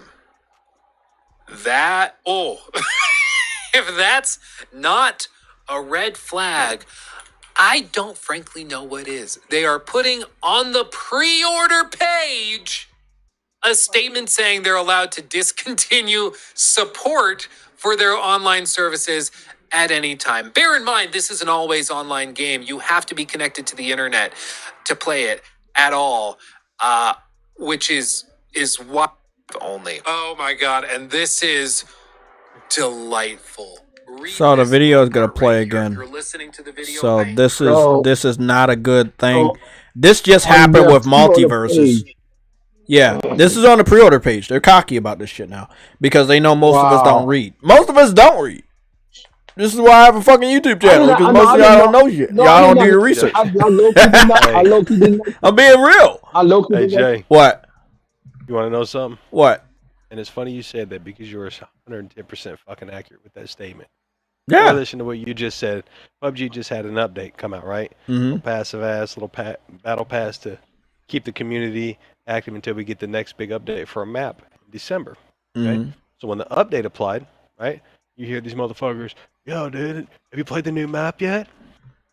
No, the map doesn't come until December. What? I thought it came with this update. No. Bro. And like Jay said, bro, it's like I ain't trying to be rude, but that's Yeah, people don't read. Yeah, they don't want to read. They just want to fucking look at pictures and keep it moving. Yeah, this is very important, and you want to know why I have caution about this? Is because I've played multiple WB games in the last few years, right? From Mortal Kombat to Injustice 2 to Multiverses to Hogwarts. Hogwarts is a traditional single player game, very beautiful. I loved it, right? Multiverses, really nice little Smash Brothers clone. I spent lots of time on it. I loved it. Platinum both of the game. I can give you guys insights on single player versus multiplayer for WB. As of right now, I mean, single player, they do really good as far as Hogwarts is concerned with their most recent single player only game. When it comes to their multiplayer, when it came to Multiverses, which was their last game that they seemingly canceled, even though they claim they didn't cancel and they're going to bring it back in the beginning of next year, which is bullshit. Multiverses was a online only Smash Brothers clone using WB properties from Lord of the Rings all the way to Bugs Bunny to Scooby-Doo and other Cartoon Network characters. I think it was a very interesting concept. I think it was working until they either ran out of a budget to add more characters that they know they have access to, or they ran out of characters to add, even though I don't think that's true because they had so many characters to work with in the WB storyline. I mean, fucking Harry Potter is in the WB IPs. So, long story short, it didn't do good financially. People weren't pouring money into it. I beat the game and platinum the game without spending over $30. I spent a little bit of money on microtransactions, but not that much. A lot of other people were just playing it on a free level. They didn't spend anything. You did not have to spend anything to play and beat the game or to get the platinum. You know, cosmetics were there, but it wasn't like super enforced. What game was this? This was Multiverses. Okay, I got you. Yeah. And I can't tell you if I have any content for Multiverses. I believe I do. I'm going to check, though. But I'm pretty sure I covered Multiverses for a while. Didn't we do like gameplay of it before? I believe so. Yeah, here it is. Multiverses. So I'll show you a little bit. So we got 1 Multiverses, we got 2 Multiverses, we got game night with Multiverses, we got Multiverses right here with the Gamecast. Yeah, I've covered Multiverses. I was a big Batman fan, bigger than Afro. So I played a good amount of Multiverses, and I platinumed the game, and you know, Rec was with us at that time, and you know, me and him was playing a game religiously, and then we played as much as we could play, and then we moved the fuck on, and that's what big boy gamers do. We gotta play the fuck out of the game, and we just move on to the next. It's not a big deal. So I just wanted to let you know, they had Shaggy, they had some new cartoons from Cartoon Network, they had the Iron Giant, which I didn't even remember was a WB property. So it was pretty interesting. He was annoying to go up against. Yeah, he was annoying. It was a very interesting concept. I did end up maining Shaggy though, because he was really, really powerful. OP. Yeah. OP. I don't know why very, they made very it like powerful. I think he had that Super Saiyan thing like that everyone like that made a meme of, didn't he? Mm-hmm. So here's some raw gameplay that I captured so you guys can see. So it was, I'm up here in the Batcave, legendary Batcave right here.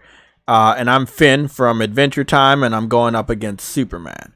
And yeah, it's a Smash Brothers game. It's fun. You got the IPs you know and love, and then some new IPs you don't really know or care about. Powerpuff Girls never made an appearance, which was strange. Kids Next Door, Ed, and Eddie. These are all IPs connected to Cartoon Network, which is owned by WB, and we just don't know why they're not there. Dexter's Laboratory never made an appearance. Johnny Bravo never made an appearance. I don't believe they ran out of characters. I believe they ran out of a budget, and I believe that people just weren't spending the amount of money they thought. And this is the misconception with third-party devs. they believe if it's a game as a service, it's going to print money. Well, I've already spent $60 to $70 on 4 different games in the first half of the year. I'm not going to get on a free-to-play game and spend that equivalent every fucking day or every month or every week. And that's what they think. They think games as a service is printing money. I'll be right back. So I want to know what y'all thoughts are. You know, they can cancel Suicide Squad at any time and turn it off at any time. They want $70 for Suicide Squad. So I'm going to do a little vote now, and then we'll keep talking. Who's paying for Suicide Squad? Are you going to buy the game day one knowing that they have it in their terms of service? They can cancel the game at any time and turn off the online, and the game is online only.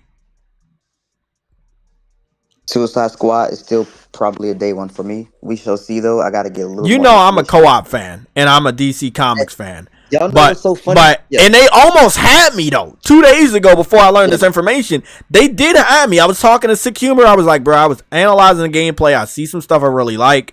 I like, you know, the attention to detail with the DC Comics universe. I like that, you know, these Green Lantern and Flash, and you got the Hall of Justice.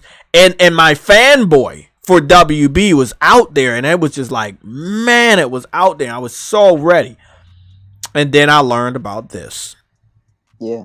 Which means if other people don't agree with what you agree with, then their money not going into WB. And if their money's not going into WB, then that means the game could get canceled when you're in the thick of it. And then how do you go feel? You see what I'm saying?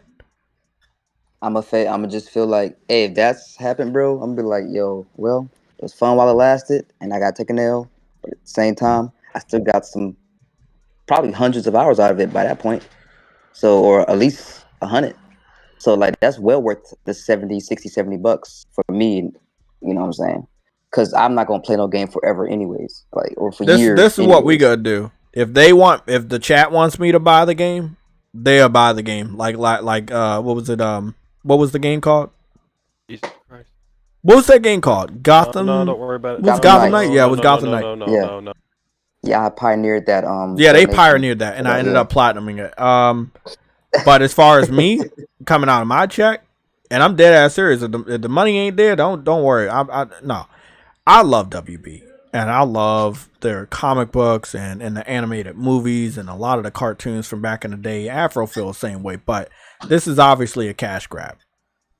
This is not. See, so you know, I get that. I get those takes for sure. It's the game itself looks fun, but the way they made it is a cash grab. I want everybody to understand. Right? It's not everything in the game that's a cash grab.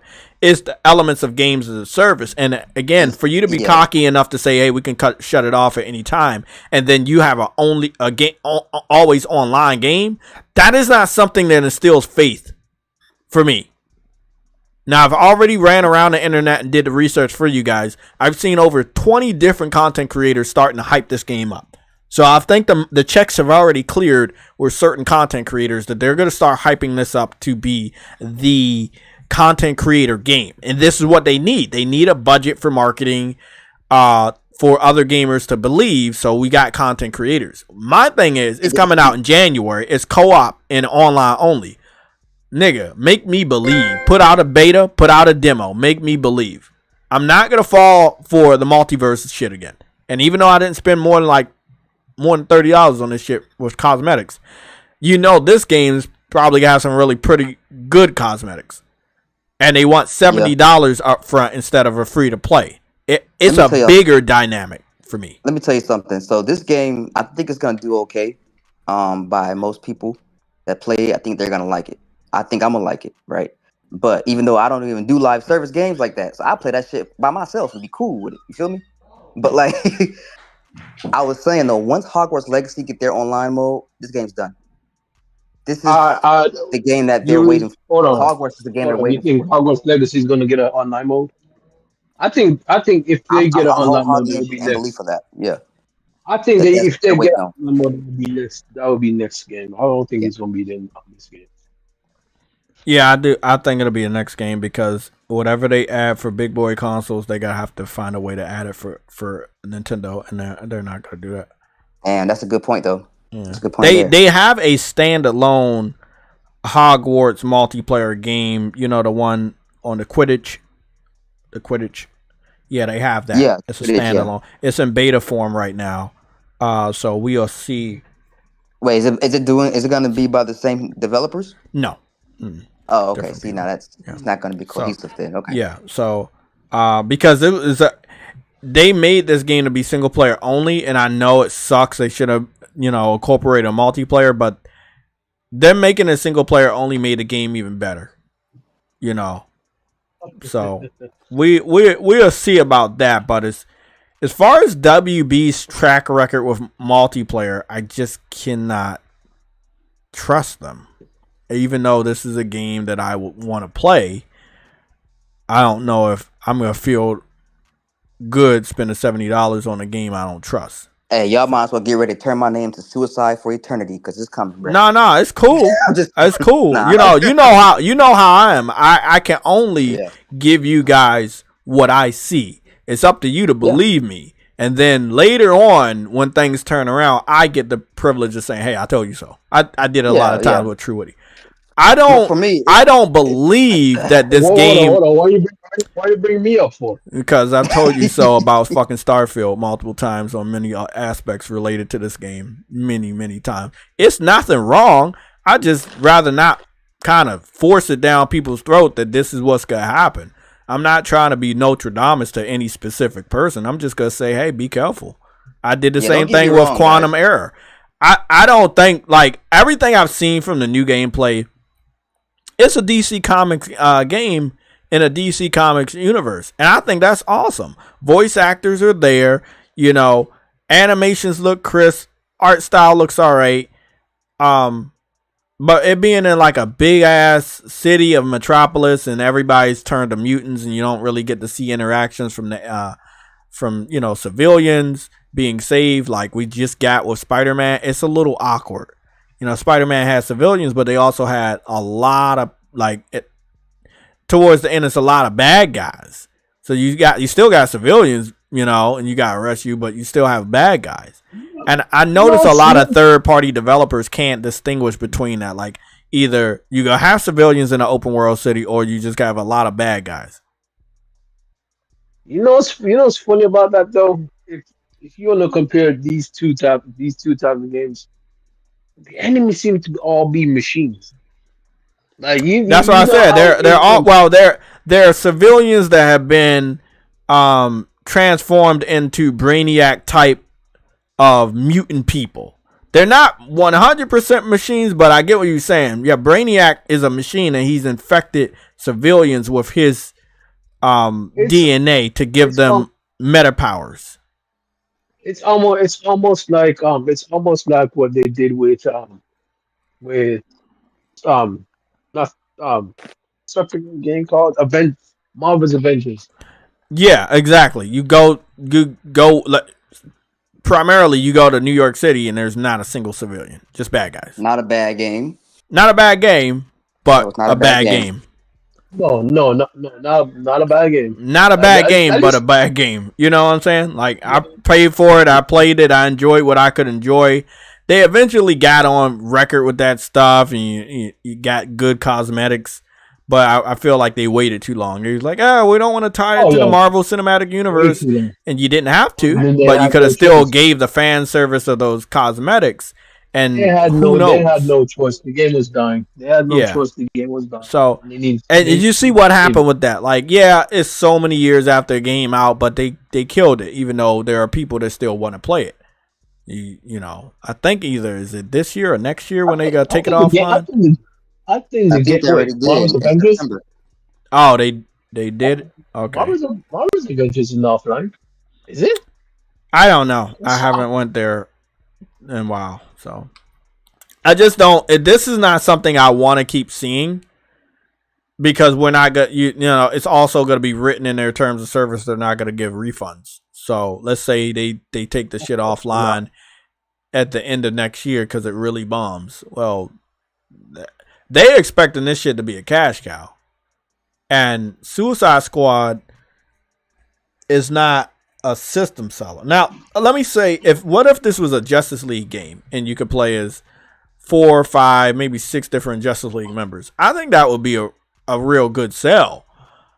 But the Suicide Squad is not as big as Guardians of the Galaxy, and I feel like that's what WB is aiming for. I don't know why.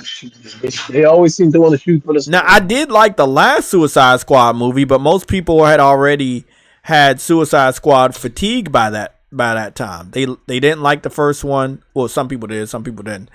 And then the second one was kind of like a reimagining / reboot, but they still had some of the same actors and actresses. But then no mention of the Justice League when they was doing what they was doing on the island, and it's just like, I think this game is going to be interesting, but the games as a service element scares me. It scares me. That's all I'm gonna say.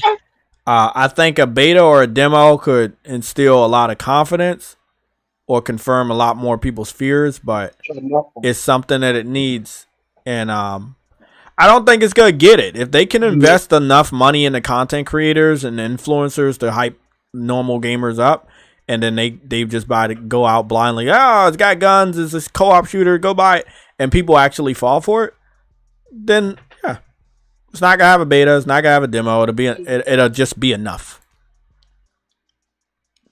You know. I'm gonna go back and look at the gameplay so we can talk about this for our last time for the stream, and then we'll move on to the next topic. But I do want to get the super chat, and then I also want to ask people again, are you picking the game up? This is 19 minutes of gameplay. WB, please don't come for me. I'm just leaving my honest opinions on the game. I'm enjoying that. By the way, I didn't even finish the 19 minutes. I think the 19 minutes was too much because I had already learned what I needed to learn from the game. It was some good takeaways. Don't get me wrong, some really good takeaways. But, you know, I saw things like bad frame rate. I saw some bad resolution. I'm not a big fan of them continuously posting the videos at 1080p 60. That gives me the impression that the game might not be at 4K, which I would have a problem with.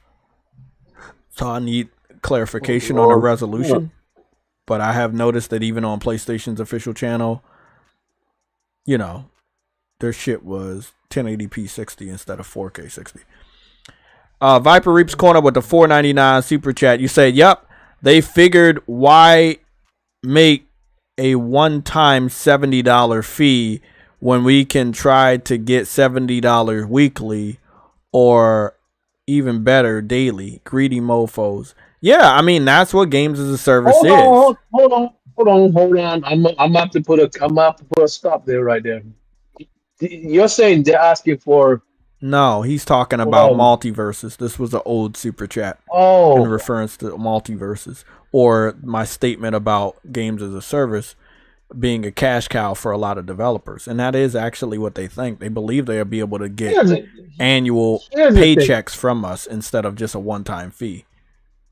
Here's the thing, right? I don't like none of that, because here's the thing. They're never gonna stop. And there's two reasons why I've always said that this monetization thing that they got, like Final Fantasy does this. Final Fantasy 14 does this. It's an MMO. Instead of like you pay for the game, you get the updates, you pay for the DLC. That's fine. You buy the DLC, you buy the game, then you also have to pay to play the game.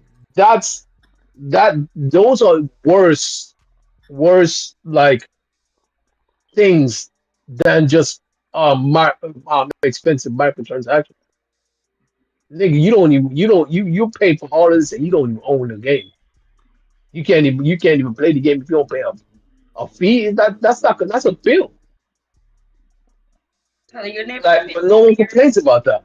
Like, I don't know, bro. Like I think we people gotta pick their battle, bro. If you're gonna fight about it, you gotta fight about all of it. You can't just fight about one side. Like you can't say that I hate live service, but go ahead and pay for a game that you're paying on a monthly bill. Like that should don't make no sense to me. That never makes sense to me. I agree. I feel like if you pay for Call of Duty every year, I shouldn't hear you bitch about this game. You should just Exactly. blindly buy this game. But me, I've never liked live service games, and when I do play them, everybody knows I won't spend money unless I really like it. It's not they're not gonna expect me to spend shitloads of money every fucking week. And by the way, those types of pay to play games are very popular. Very, very popular. Yeah, they're very So popular with a certain crowd, but the more mainstream, the more hardcore gamers, veteran gamers, they're like, nah, bro, I don't want that. Give me, let me pay you the money right now and give me the full experience. This game is gonna be, you pay the $70, you get a good big portion of the game, and they have more that they're going to add through Season Pass. And if you don't pay for the expensive version of the game, you're not going to get the additional shit that you think that you want or you hope that's in there later. And if you don't pay for the shit up front, then you have to pay installments for these different seasons to get all this additional content. $30, maybe $40 for Season 2, some shit like that. I don't like that. If you go give me the entire game, give me the entire game. Why am I paying you $70 and you still have more of the game to give us? You see what I'm saying? Yep, I agree. Other than that, the game's not $70 if you know there's more of the game. So I just want to go back to the pre-order, and we got to go back to the gameplay in a little bit so I can get a good look at what that is. Hold on.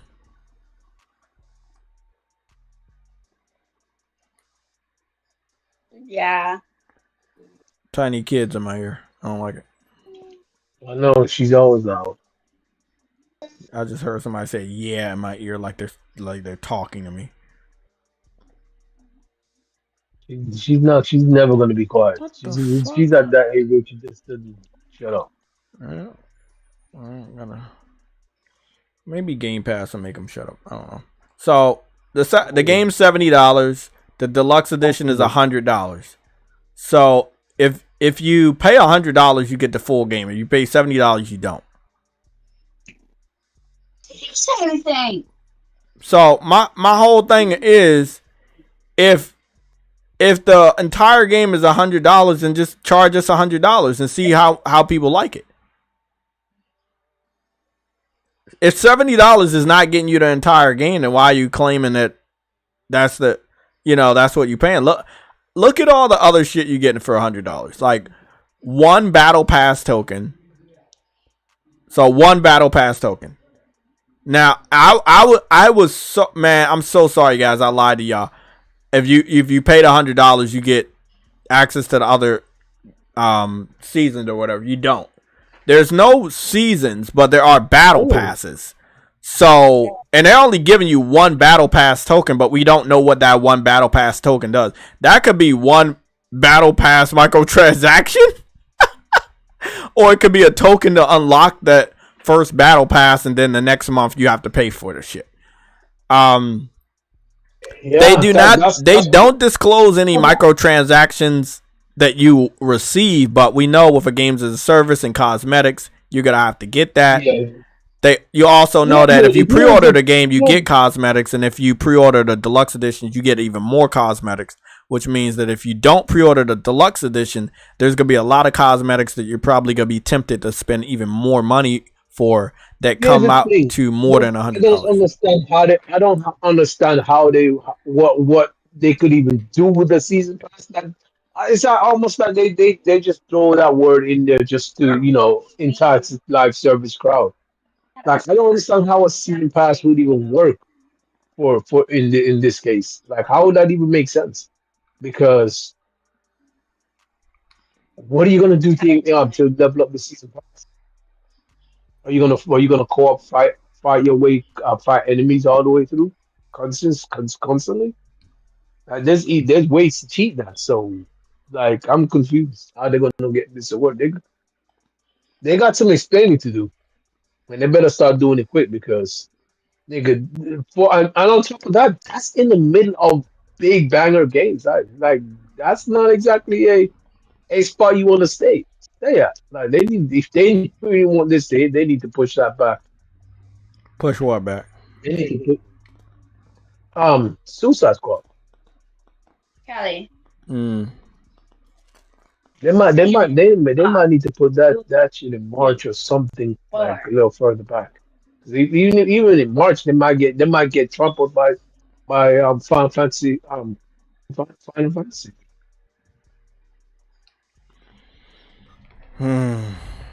I agree. Like Let me see what the date is for this real quick. Now, you know that if you yeah, it's the 2nd of February, but if you pre-order this is what they're really trying to do. They're like, hey, at all costs, we're getting that $100 from you.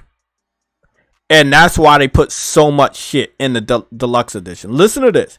There's only 2 things you get in the standard. You get the full game and you get classic outfits, which aside from Harley Quinn are not that good, and her outfit seems to be hanging off in the best places. So I don't even know if you care about the classic Harley Quinn outfit the way they designed it. Now, if you get the deluxe edition, you're getting the full game, classic outfits, Justice League outfits. That's definitely going to be enticing.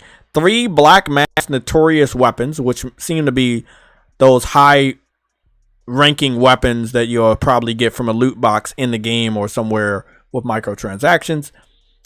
Squad Golds item dolls. I don't know what the item dolls things are. That must be something to keep you interested in the game. That might be something to do with Harley Quinn because she's crazy. So that might be something. 1 Battle Pass token, 72-hour early access, no shade color swatches, which means it seemed to be like some colors that you can add to your character or your guns, like colors, skins. I don't know who wouldn't spend $100 versus $70 because of how much they're giving you, and you get to play the game 72 hours early. I'm wondering. You see what I'm saying? Now you be spending. You be starting in January then. Yeah, you will be starting. Wow, you will be starting January 30th. Still, hey man, I don't trust WB with multiplayer games when they're already letting you know they can cancel that shit at any time. that is the scariest part of what that they said that it's like we could cancel that anytime. I'm like, you serious? You already got flagged for the fact that the showing that you did with the game, and now you're gonna say, "Oh, you can cancel it anytime we want to." Yeah, don't worry about it. We're gonna keep it up, but we're gonna cancel it whenever we feel like it. I'm like, okay, that is a little off to me, and that holds for a little bit of pause. No, it's not. So I don't know how anybody else is looking at it, but that just holds for a little bit of pause.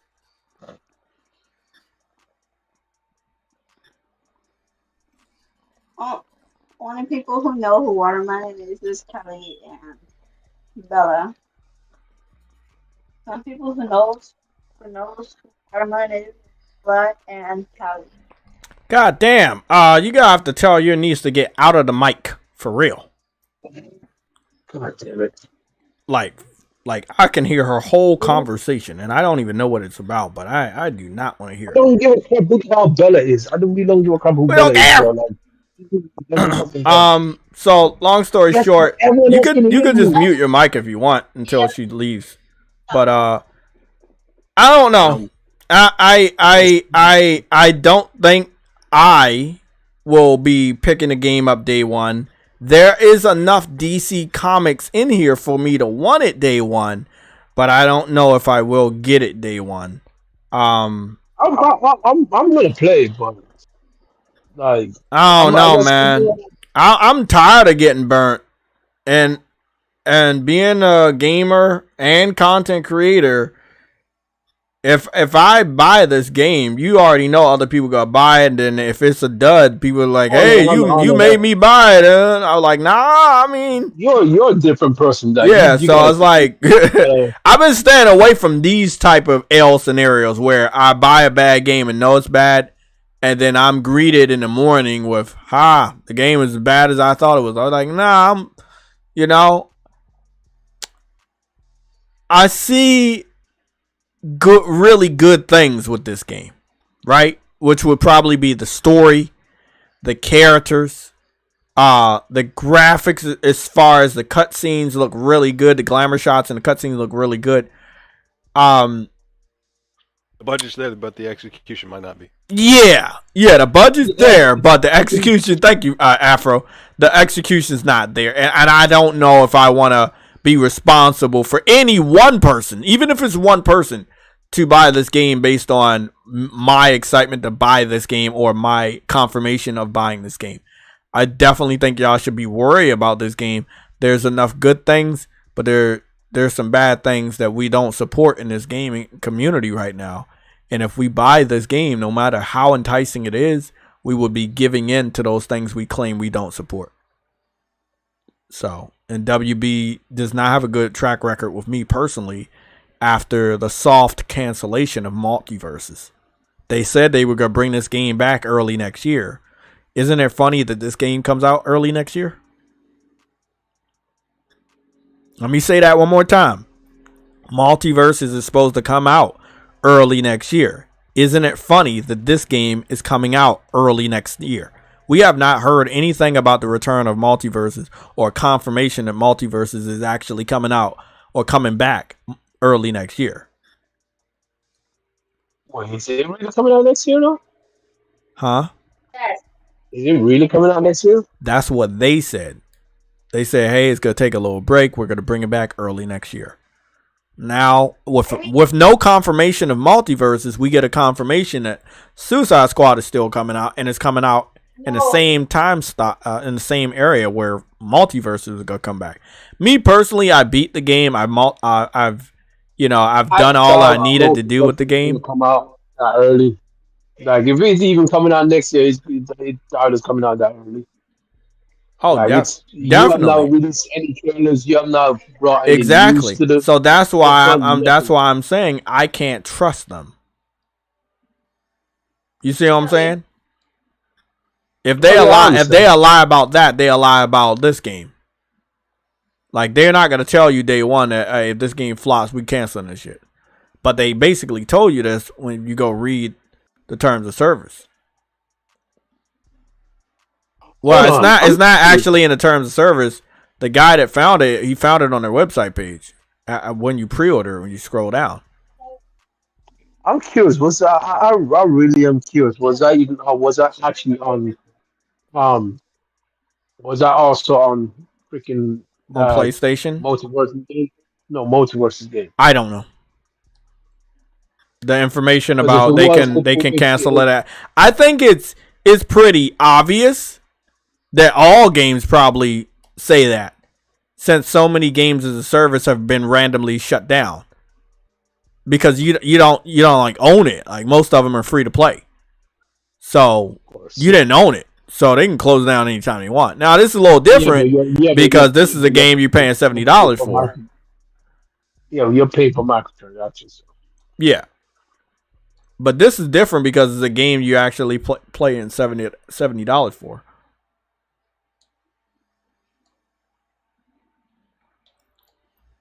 Looking. Let me go see if we got any information. It's back. It's finally happening. Multiverses come back 13 days ago. So all I'm gonna do is I'm gonna go look at one of these videos. There is a community dedicated to multiverses as always when it comes to these Smash Brothers titles, but the They had an open beta for Multiverses 7 months ago, and that shit didn't even last a year. Oh, that was. And what's very interesting about this is that, I mean, let's be honest, it's no reason why it should have failed. It made it to season 2 and they fucking canceled it. That's and so it didn't make a year. So I think that people should worry about Suicide Squad not making it that far. However, once they get the $70 from you, they have enough money to keep it going farther than 2 months. You know what I'm saying? But if enough people don't pre-order the game, it might not be enough. Do people need a game like this in January? I don't know. Do people like Suicide Squad enough to buy a game like this in January? Right next to February with all those big hits? I definitely don't think so. No, especially when it's too fucking crowded. Especially when there's Final Fantasy in that month and stuff like that. So yeah, Multiverses got Tekken 8 in January. I think Tekken 8 is in January. Yeah, Multiverses. Let me see. Boy. Them motherfuckers got. I'ma say it didn't last a year. It definitely didn't last a year. I forgot when Multiverses shut down. It shut down this year sometime. But it didn't last an entire year. It only had 2 seasons, and then that's it. They added some pretty cool characters. Rick and Morty, which they got legal problems with since, you know, the guy that voices Rick and Morty got in legal troubles, but he's not in legal troubles anymore. But then they recasted him and has a new voice actor. You know, like their characters like the Gremlins characters, which we know from our past, but new kids didn't really know. I mean, this was a game that was going to bridge the generations, but didn't do a good enough job when you think about it for people that are not too familiar with new gen and old gen WB characters. Like they did try to do all that they could, but nah, it just wasn't enough.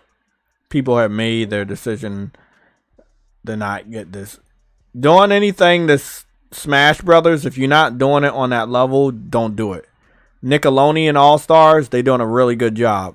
People shitting on it, but they did a really good job with part 2, and the community's definitely going to be there. PlayStation has it confirmed for their what is it, the PlayStation Competition League. Again. I'm going to watch this video and see what's going on, and then I'll update you guys.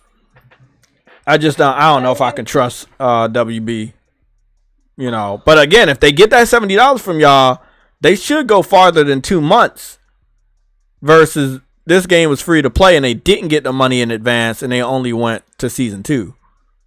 Sorry, they should go farther than two seasons. But this game only went to season 2 and then they basically canceled it. Very interesting.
It's more of that what if stuff, but I don't really like content creators like that because without any concrete thing, you can't predict when something is really gonna happen. I've seen, where's my water bottle? I've seen people making tons of content on, and we're gonna segue over here to our Grand Theft Auto. People were making lots of content for Grand Theft Auto 6, claiming that they knew when it was gonna drop, they knew when an announcement was coming. Did you ever see that one individual, Fernando? That's what his name is. I don't know who that is, but yeah, just look him up on YouTube, Fernando. He used to always do these fake ass Call of Duty videos and get people to watch his videos, and obviously he'd get money off of it. And fake individual, bro. I don't know if I'm spelling it right.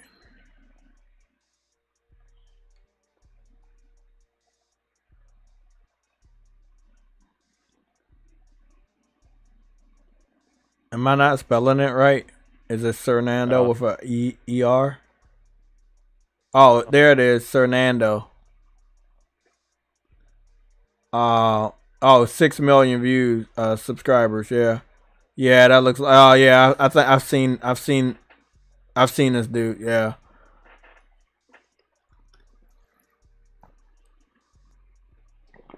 Yeah. He made a video 6 years ago, Grand Theft Auto 6 unboxing my prize from Rockstar Games.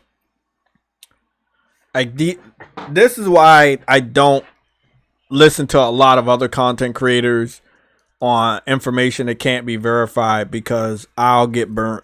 You won't go to their channel and say, hey, you lied to me. You'll go to JayTech and say, hey, JayTech, you lied to me. You should have known better. You should have did all your research. So I do. And if I can't verify what they're saying, then I'll claim it as fake. You don't have to click on this video to know that, first of all, everything he's doing is Photoshop. Rated D used to do videos like this all the time before the Photoshop. Like, he was doing videos like this. I don't know how he was able to print the game on the disc, but he was able to do that shit almost every game before it came out, before he had it. And I know that with the Photoshop, a lot of these people were doing this shit. He got 8.7 million views 6 years ago. He got over Photoshop and lying to you. The video is 11 minutes long. I don't understand how. But I'm about to click that shit because I want to see how he lied to so many of y'all. And this is my first time watching it. So he has a box. The box is on the bed. You talking about Fernando's? Yeah, he got a. Yeah, it's a cardboard box all taped up, and just wait till you see the box art, bro.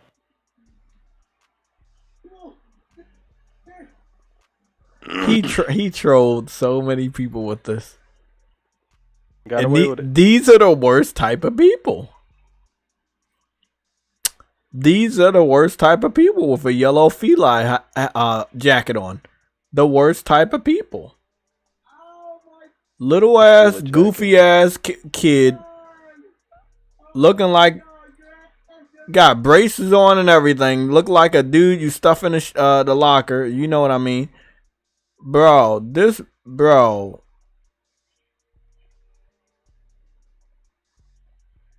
What the fuck, bro?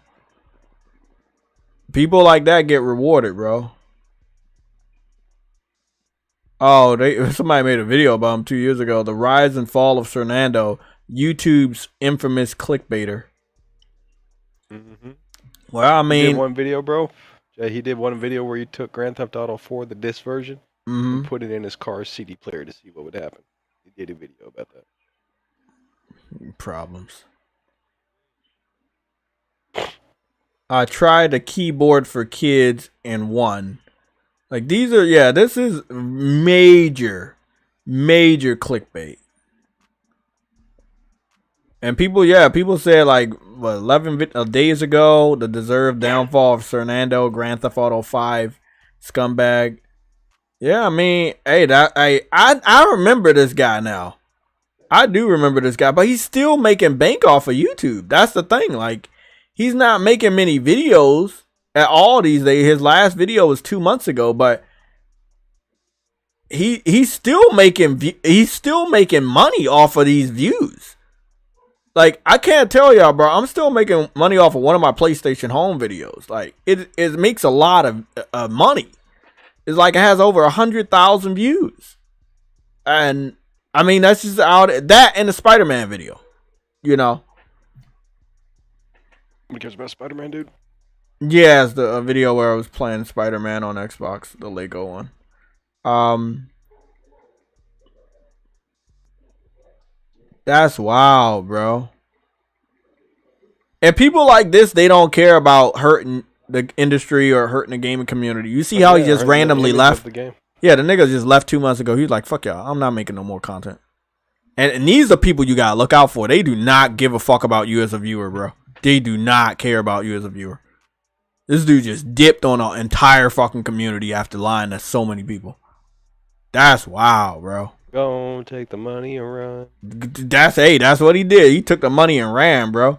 So yeah, if y'all want to understand why I'm so cautious, is because first of all, I'm not like a major content creator, but I am certified as a content creator, and then I'm a gamer and I'm a real person. So I ain't gonna lie to y'all on that shit, bro. Like that right there is horrible. Are you sure you're a real person? Uh-oh. Maybe I'm AI, but we'll find out soon enough. As soon as we hear that other conversation, we'll find out soon enough. But yeah, long story short, when it comes to like finding out about multiverses, if it's gonna come back, looking at a content creator do what ifs, probably not the best. But I did want to see if he knew anything that I may have not known. He did a lot of guesswork. Now, what I will say, if you even care about multiverses, he did find some development activity on the Steam database of them testing out the servers recently in November. So quite possibly they may be thinking about bringing it back, but there's no word on when. We did see the same type of activity for Helldivers 2 right before we got a brand new gameplay video and the pre-orders went live. So that could be an indication, but still, we don't have a specific date. It's not right to talk about these what if, because it could be months away. It could be weeks away. We were talking about Helldivers for multiple months until we got that pre-order, you know, and I don't think that was right to continue to talk about it. I was excited about it, so that's why I talked about it. But as far as to give any false hope that we were going to get that information and not having a specific accurate date kind of did suck. But I was hopeful that we were getting there, and we did eventually get there. But I believe that we would have gotten there sooner if PlayStation didn't shuffle things around behind our backs. And that's another thing that as a content creator that's not connected to the industry, you don't know when PlayStation's going to delay something, push something back, pull something forward. We just don't know. That's why I'm actually kind of glad him around. You know what? It's really quiet. What? You say what? No, I said never mind. Let me be quiet. I don't know what the fuck you just said. But yeah, long story. Oh, well, yeah, Jim Ryan leaving with respects to The Last of Us Part 2 remaster, it's pretty apparent he's no longer in charge. If he was there, he would have said this game is also. They would have said this game is in development for PC. But based on the sales of the PC version of Part 1, you would be foolish. Listen, the PC fans did not like Part 2. Even though they didn't get to play it, they hated it. They spread the leaks along with the Xbox community. They don't deserve Part 2. They don't deserve it. Will they get it? I don't know. But they don't deserve it. They didn't like Part 1. They spread all the leaks about Part 2. They do not deserve it. You put that game over there, you're going to be spending more money and you're going to get less back. they will quickly, with the quickness, pirate that game like nobody's business. Especially Afros. Like nobody's Afro's business. Definitely. Put in your mouth, Jay. I wonder if Hiroki Totoki looked at the financials of the PC side of things and realized that's not making money. You said what? Because I said I wonder if Hiroki Totoki looked at the financials and realized that the PC side of things ain't making money. I'm pretty sure he and the other Sony overlords looked at that shit before Jim Ryan announced his retirement. I guarantee you he already knew. Because again, they've been over there on PC for 3 years. He's the chief financial officer, so yeah, he would have knew. For 3 years, bro. They've been putting games over on PC. They have not made no headway with the PC ports. Their financials made less money than they predicted last year. Last year what was it they wanted to be at? They wanted to be at $300 million made off PC, and they only did $250, and that was with the inclusion of Bungie, which means if Bungie was not included, they would have not made even close to that. Yeah, bro. And on top of that, you got to also take into consideration Jim Ryan was the reason they bought Bungie, and what's going on with Bungie right now. Yeah, Bungie's not doing so good. Exactly. You see what I'm saying? Like, yeah, Bungie's not doing good at all. So, what's going on, Solid Snake? You spent $3 billion to get Bungie, and Bungie's now not doing well. That's $3 billion possibly down the drain. Well, with all that being said, guys, it's been real. We're not leaving yet, but it's definitely been real. As far as Last of Us, that's a day one. $10 ain't shit. Like we talked about that. Most of our last meals cost way more than $10. As far as Suicide Squad, that's a pass. I need hands-on. I do not want a content creator to get hands-on and then make videos. Oh no, you're right. They need to have a beta. Yeah, they need to have a public beta. Bro, I'm telling you, there's only two ways this shit happens. A developer releases a beta or a demo to the public, or they have high-level content creators to come in and play the game and then release content to the viewer to tell you how good the game is. I just saw the same tactic happen with Avatar. What's his name? Mighty Keith. Mighty Keith was like, he posted something on his Twitter. He's like, man, I'm excited. I just saw myself on advertisement of Avatar. He's a content creator, and he's a high level one. He's not the highest, but he's high level. He's getting up there every year. Oh yeah. So look, at the end of the day, I know he's a gamer, and I know he does what he gotta do to make this money, and that's just a part of being a content creator. People are gonna approach you to be a part of things, but at least with all due respects to what he did not say, hey, this is the best game I ever played or any of that stuff. He didn't say any of that. But they did have content creators come in and play the game. Mighty Keith, here's the thing what I respect about Mighty Keith, though. Mighty Keith will tell you the truth. Yeah, he's gonna tell you the truth. I haven't had an instance where he wasn't honest about if a game is good or dog shit. And he has not hyped up a dog shit game just to get a check. So when it comes to Avatars of Pandora, though, the game does come out fairly soon, right? And I'm not seeing a lot of any like content creators talk positively about it. Yep, they ain't got to, but I will, because that's day one. Not gonna stop you. I'm not stopping you. Mm-hmm. I'm not stopping nobody. Y'all know how it is. I ain't stopped True Woody from getting Starfield. I ain't stopping nobody. Y'all just let me know how it is when y'all get it.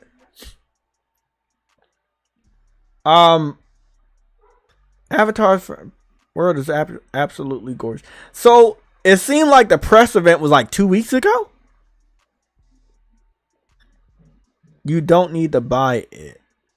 Realm Space Gaming 3 days ago. You don't need to buy it. Avatar Frontiers of Pandora new gameplay demo preview.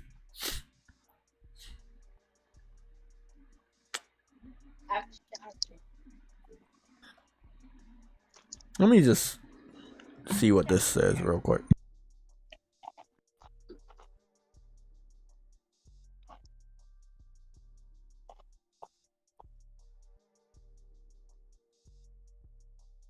It's what it is, bro.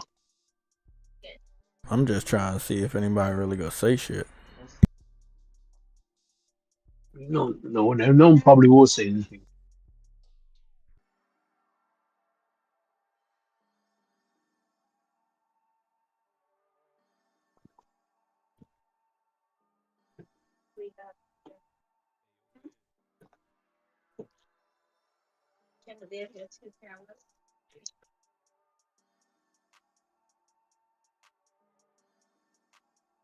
Nah, he don't know shit. He said based on the videos I've seen it. No, once he said that, I was like, you didn't have time with the game, nigga. I need to see this game in 4K.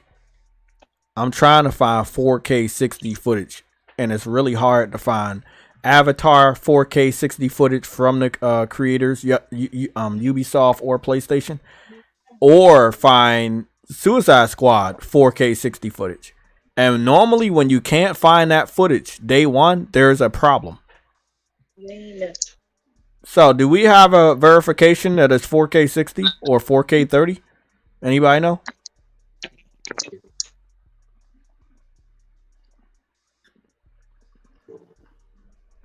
I'm gonna put the screen on. Y'all, I just want y'all to see this, right?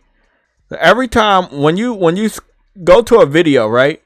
If it's 4K, it'll show you 4K.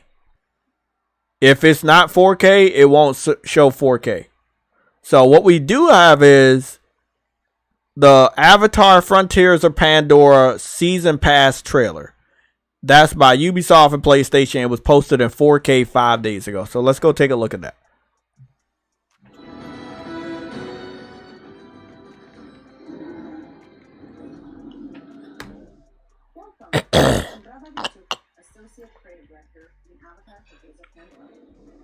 The team is thrilled to finally show you a glimpse of what we've been working on and how we plan to expand the story of the game beyond launch. Avatar Frontiers of Pandora's post-launch plan features 2 story packs and a bonus quest as part of the Season Pass. All Season Pass owners will also receive a bundle with an exclusive gear set for your Navi character, as well as a unique loot box and a bonus quest as part of the Season Pass. All Season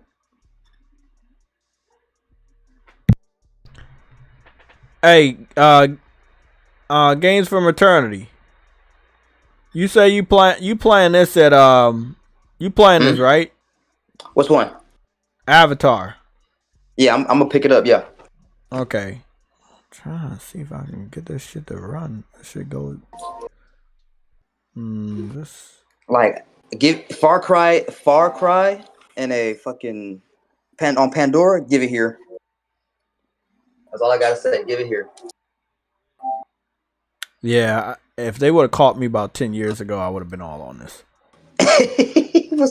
What would 10 years have to do with it? Because I loved the first movie, and if it was closer to the first movie, I would have like grabbed it up based on my emotions from the first movie. They said it. Well, from what I heard, they said that but they said during the last information about it, they said that it's in between 1 and 2.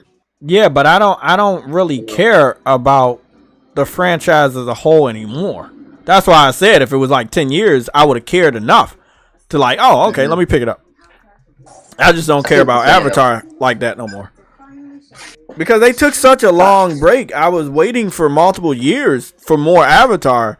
And after the first movie, like, I forgot how long we waited. Was it 12, 13 years for Way of Water to come out? Something like that. Something like that, yeah. I was like, if you wanted to grab hold of, like your IP and use that for video games, you should have done it in between 1 and 2. and like to bridge the gap of the hype. Like, oh, okay, we played Avatar the video game, and part 2's coming out, and yeah, you can bridge it. Like that, I think the devs should think about that. Like, hey, we can bridge the game with a movie, or we can bridge the movie with a game. The game, you don't need a movie video game anymore. You can bridge the movies with a game, or bridge the game with a movie or a show. Right. They're doing it wrong, and it's weird for me to be calling them out when I'm not even on a business level like them, but I'm on a consumer level, and I know what I want, and I know what I would give the money for. Yeah. The fact that they don't understand that is weird. Yeah, but Jay, you don't have to be on a business level to know what's good. I know. You're the consumer.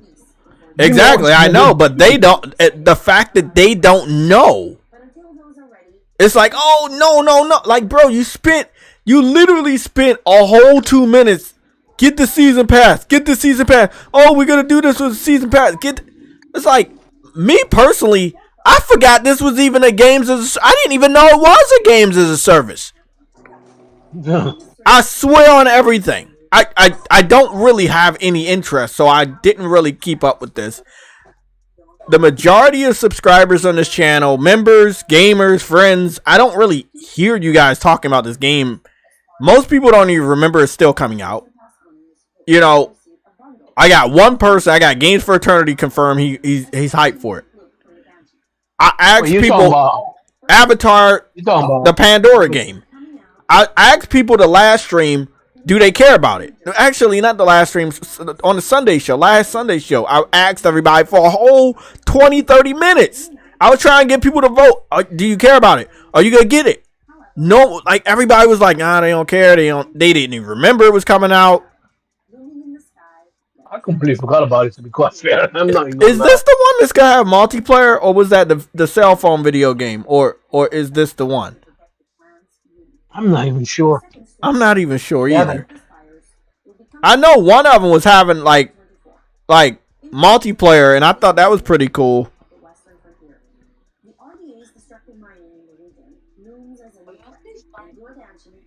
It's never a good sign when they show off story with cutscenes of concept art. It's never a good sign. I just saw them do that shit.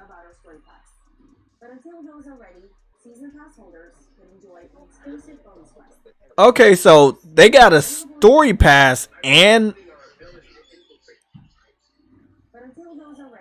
story pass, which means they got story content DLC. Okay. 1 second. Well, 1 second, Trudy. 1 second. Let me hear what she's saying. Stop the RDA's destruction and restore the peace before it's too late. We are really excited about our story packs. But until those are ready, season pass holders can enjoy an exclusive bonus quest, Familiar Echo. Okay, so we're very excited about our story pass, but until then, you can do the season pass. So there's two types of passes. There's season pass and the story pass. So I'm guessing the story pass is about the story, and the season pass is probably like stuff, like a bonus quest. That's what they're saying. Why don't they have that in a season pass? That's just so stupid.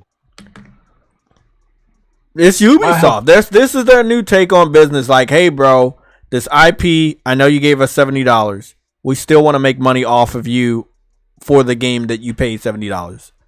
This is how we're going to make more money. This is how we're going to keep you engaged.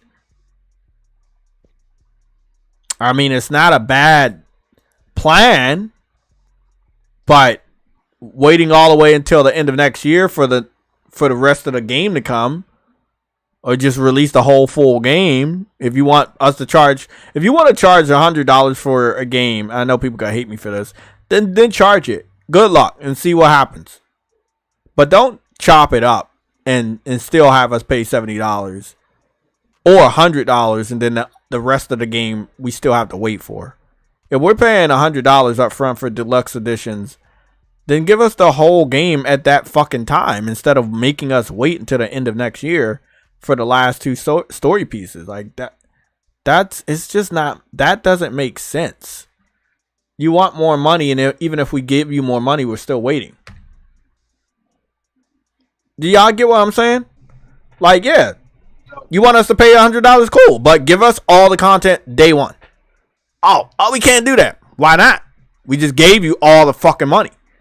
The money you wanted, we gave it to you. You still didn't give us the game completed.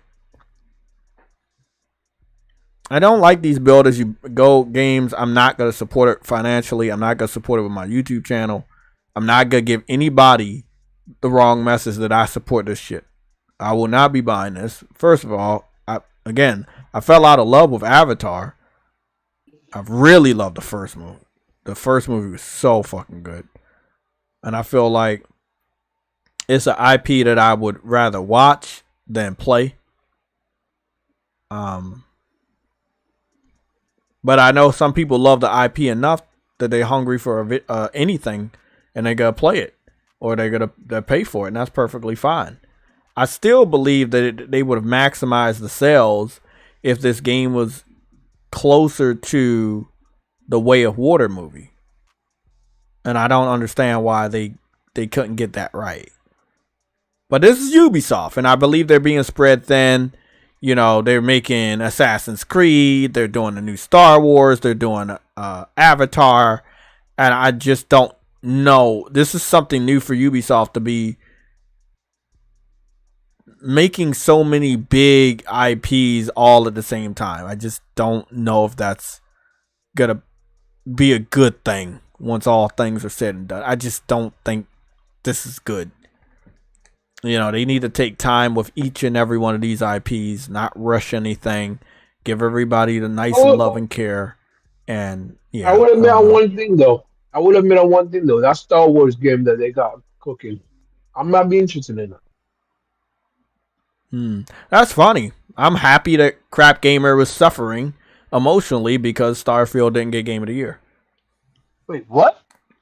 Somebody in the chat said that Crap Gamer was crying because Starfield didn't get, did not win Game of the Year.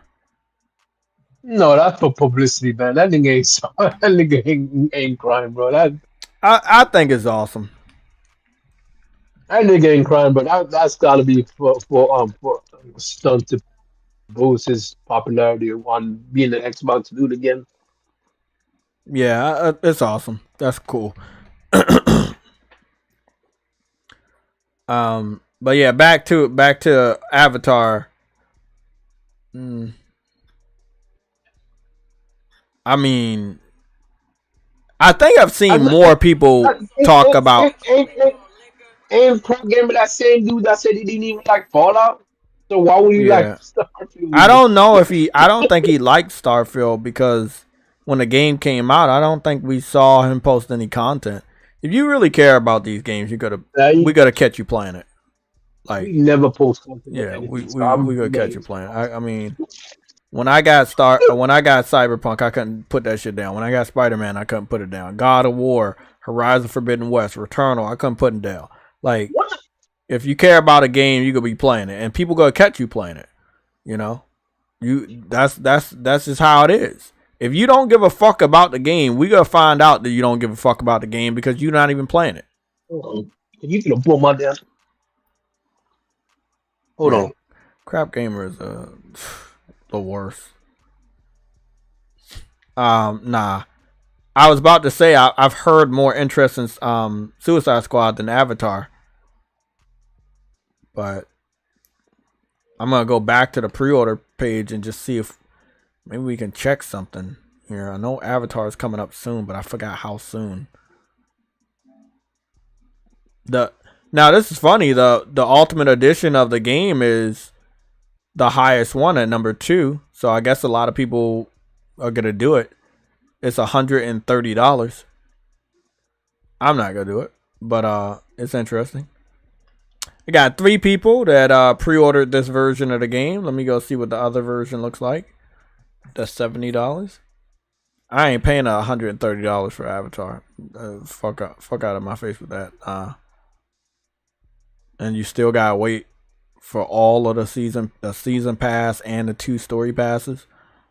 So about 3 people. So 3 people Okay, so the same 3 people that got the standard are the same 3 people that they had for the limited edition. So only 3 people I know. They say 3 people from my friends list pre-ordered this game, and I got like 500 people on my friends list.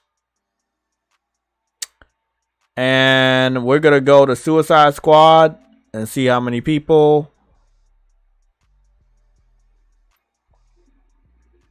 Suicide Squad. Gonna go to Deluxe Edition, see how many people. So, Suicide Squad, nobody has pre-ordered it from my friends list. Avatar, we got 3 people that pre-ordered it. I'm just going to go check my friends list one more time just to get an accurate number.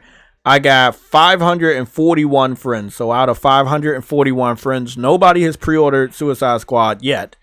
And 3 people have pre-ordered Avatar. So, I think I'm within my right to have these complaints about these 2 games and warn you guys that this may not be in your best interest, but I'm not stopping you. So by all means, go and enjoy the game. If that's your cup of tea, go and enjoy the game. I'm not going to stop nobody. But I won't be there with you. Not for those 2 games. Suicide Squad, I'm still thinking about. I'll probably get it on a very high discount. But it looks like nobody gives a fuck about it either. Nobody has pre-ordered the game. Now, it is high on the pre-order list, and that's quite possibly because people outside of the console war didn't do their research, and they saw guns and they saw DC Comics, and they were like, I'm gonna buy it. But, yeah, it is what it is. I'm gonna take my ass over here to the Amazon bestsellers and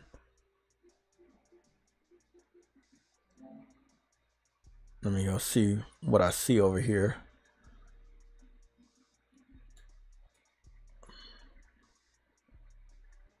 Okay, we got the Amazon bestsellers. I just want to see if Suicide Squad is ranking or if Avatar is ranking. Number 1 is Mario Rabbids, which is $15. Oh, okay. That's why it's number 1. $15 fucking dollars. God damn. That's like the cheapest Nintendo game ever. And Nintendo never goes low on their games. It's Black Friday. That's right. Okay. And we gotta check the Black Friday sales before we get up out of here, guys. So we got the other Super Mario game, Super Mario Brothers Wonder, which is $60. That's number 3. Madden is number 6. Jedi Survivor is $30. That's actually pretty damn good. I might actually pick that up for that price. If I can get that digital for $30, I'm cool spending $30 on Jedi Survivor since they fixed the game. That's not bad. Half the price or more than half the price. Super Mario RPG is number 7 and is sold out. Football Club, Matt, NBA 2K, Just Dance, a lot of old games. Number 13 is the PlayStation 5 Slim Spider-Man 2 bundle. Okay, we got some controllers. Spider-Man 2, the game, is in the top 20 at number 20. Okay. Final Fantasy 16 has made an appearance. $40. And it's at number 28. Really, really good. Nice to see Final Fantasy 16 making an appearance for Black Friday. Zelda Tears of the Kingdom is number 30. Interesting. Let's see. Gotta keep scrolling down. Elden Ring is number 47 at $20. That's a good price. Number 49 is the Call of Duty PlayStation 5 Slim Bundle, which is also still in stock. So it does look like Spider-Man is at number 13, the Spider-Man bundle, and the Call of Duty bundle is at 49. So it's safe to say that people have Call of Duty fatigue this year, since Spider-Man is at number 20, the base game, and Call of Duty for PlayStation 5 is no longer on page 1 for Amazon bestsellers. Very interesting. Number 2, we're starting out with PlayStation 5 original console bundle for Spider-Man 2. We're scrolling down. We see Super Smash Brothers at number 54 at $51. The game was $60 multiple years ago. And for whatever reason, I can't tell you why, it's still looking that way. Okay. Call of Duty. We found it. It's on page 2 at number 59. The game is now at 2.5 stars out of 71 votes. That is very bad. I think everybody's came to terms that they should not buy it on PlayStation because it's a bad game, and they already know what happens if you do buy it on PlayStation. That money goes straight to Xbox to keep them on life support.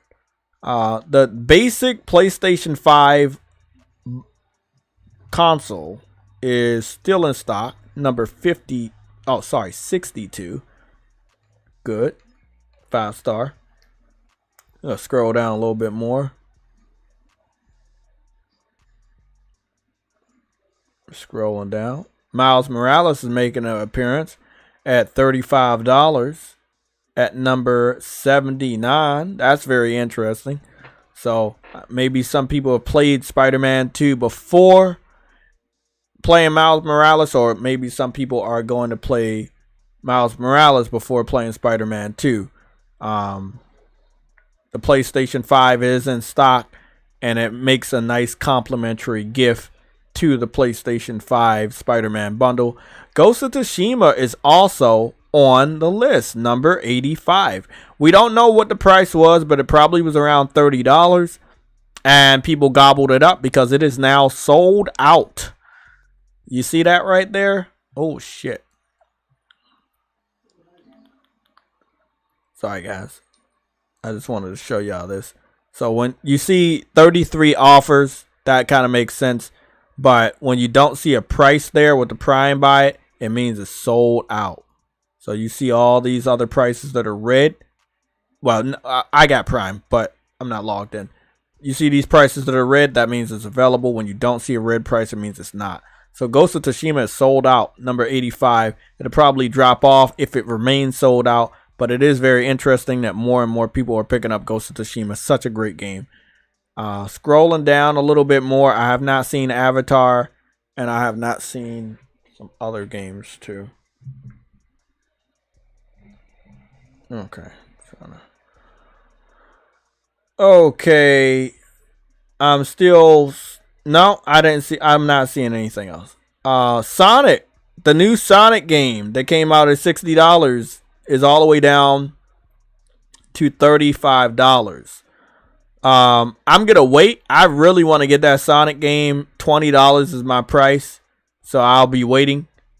The new Assassin's Creed Mirage game is down to $45. It came out at $70. Was it $60? I think it was a $60 game.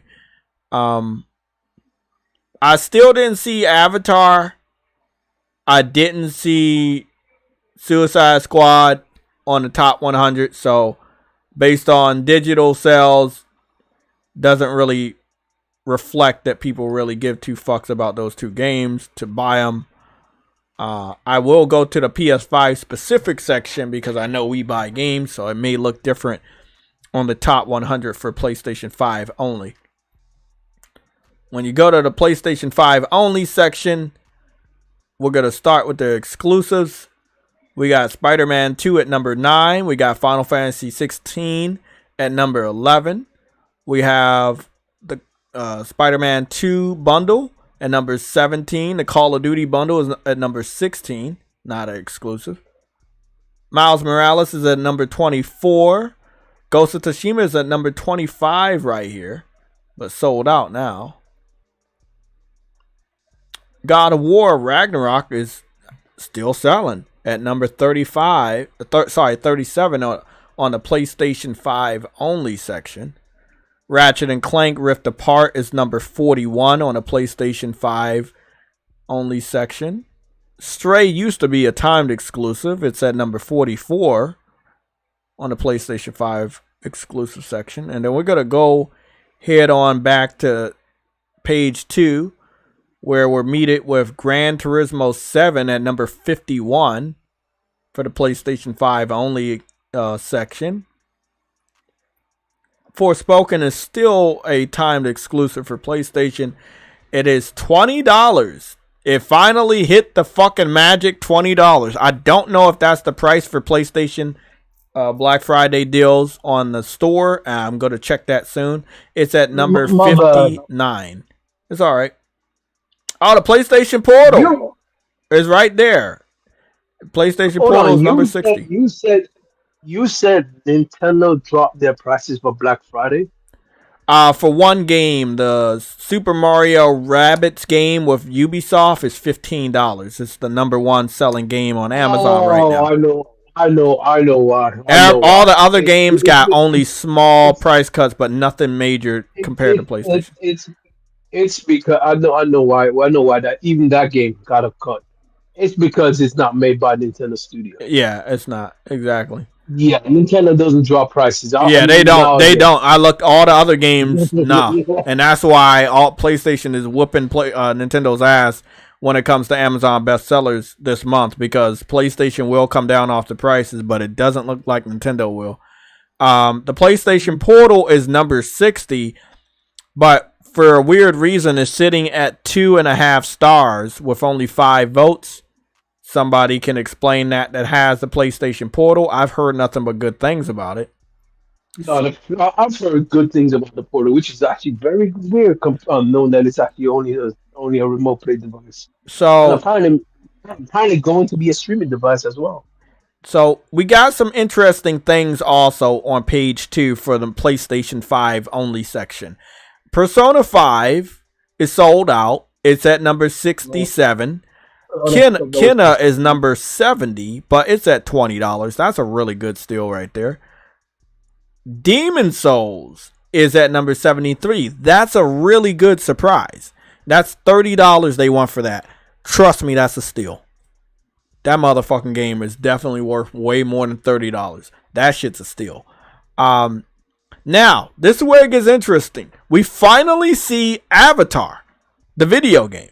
It's at number 74. That is behind Demon Souls, behind Kenna, behind Persona, behind Forspoken, behind Midnight Suns, which is also down to $20, behind Sonic Frontiers, behind Elden Ring, behind Gran Turismo 7, and behind the first page of heavy hitting games. So it is not doing good right now in pre-orders, but I don't know when it comes out. Street Fighter 6 is right behind the Avatar video game at $40 now. That's a good price. Valkyrie Chronicles, the Valkyrie Elysium game, True Witty, $20 physical. $20. That's really good. The Last of Us Part 1 is sold out. I don't know what they were selling it for, but it's sold out. It's number 86. Assassin's Creed Mirage, $45 at number 92. No More Heroes 3, number 93 for $20. God damn. They got a lot of $20 games and people are eating that shit up. RoboCop is number 96 at $60. Mortal Kombat 1 is number 97 and it is sold out as well. A Plague's Tale. All these big hitters are like. A Plague's Tale Innocence is $20. It's number 98. Hot Wheels Unleashed Part 2 is number 30. Is $35 at number 99. And that's all we got right there for the Amazon bestsellers for the PlayStation 5 as well as the Universal games category. I'm not checking Xbox because we don't want to waste our time. We know they don't buy games. But what we will check is the PlayStation Black Friday sales. I get paid this week 2 fucking times. So I will definitely be leaking my money into PlayStation Store on some really fucking good games. $20 and under is what I'm looking for. I'm going to be adding them motherfuckers to the cart right fucking now.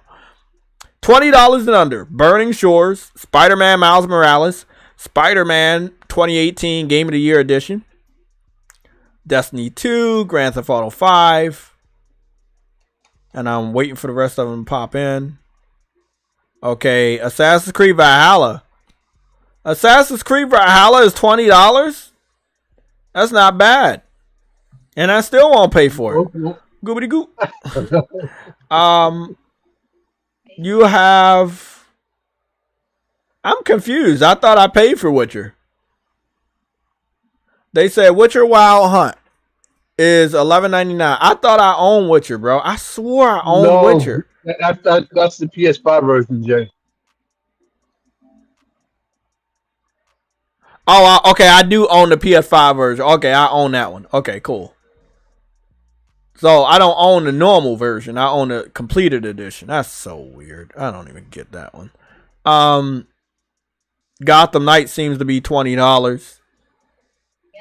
That's not bad. And the DC Comics Gotham Knights Visionary pack is $5. Damn, I'm thinking about getting that shit, but I don't know. I'll probably have something better. What is $5? The DLC that allows your characters to look like the 1990s outfits for Nightwing, Robin, Batgirl, and Red Hood. Oh, you mean for yeah, it's the skins. It's the skin pack. Nice. It used to be $25. They only want $5 for it now. Okay. Bloodborne is under $20, but I don't know what it is because I own it already. All the Dark Souls games are under $20 or $20 and under.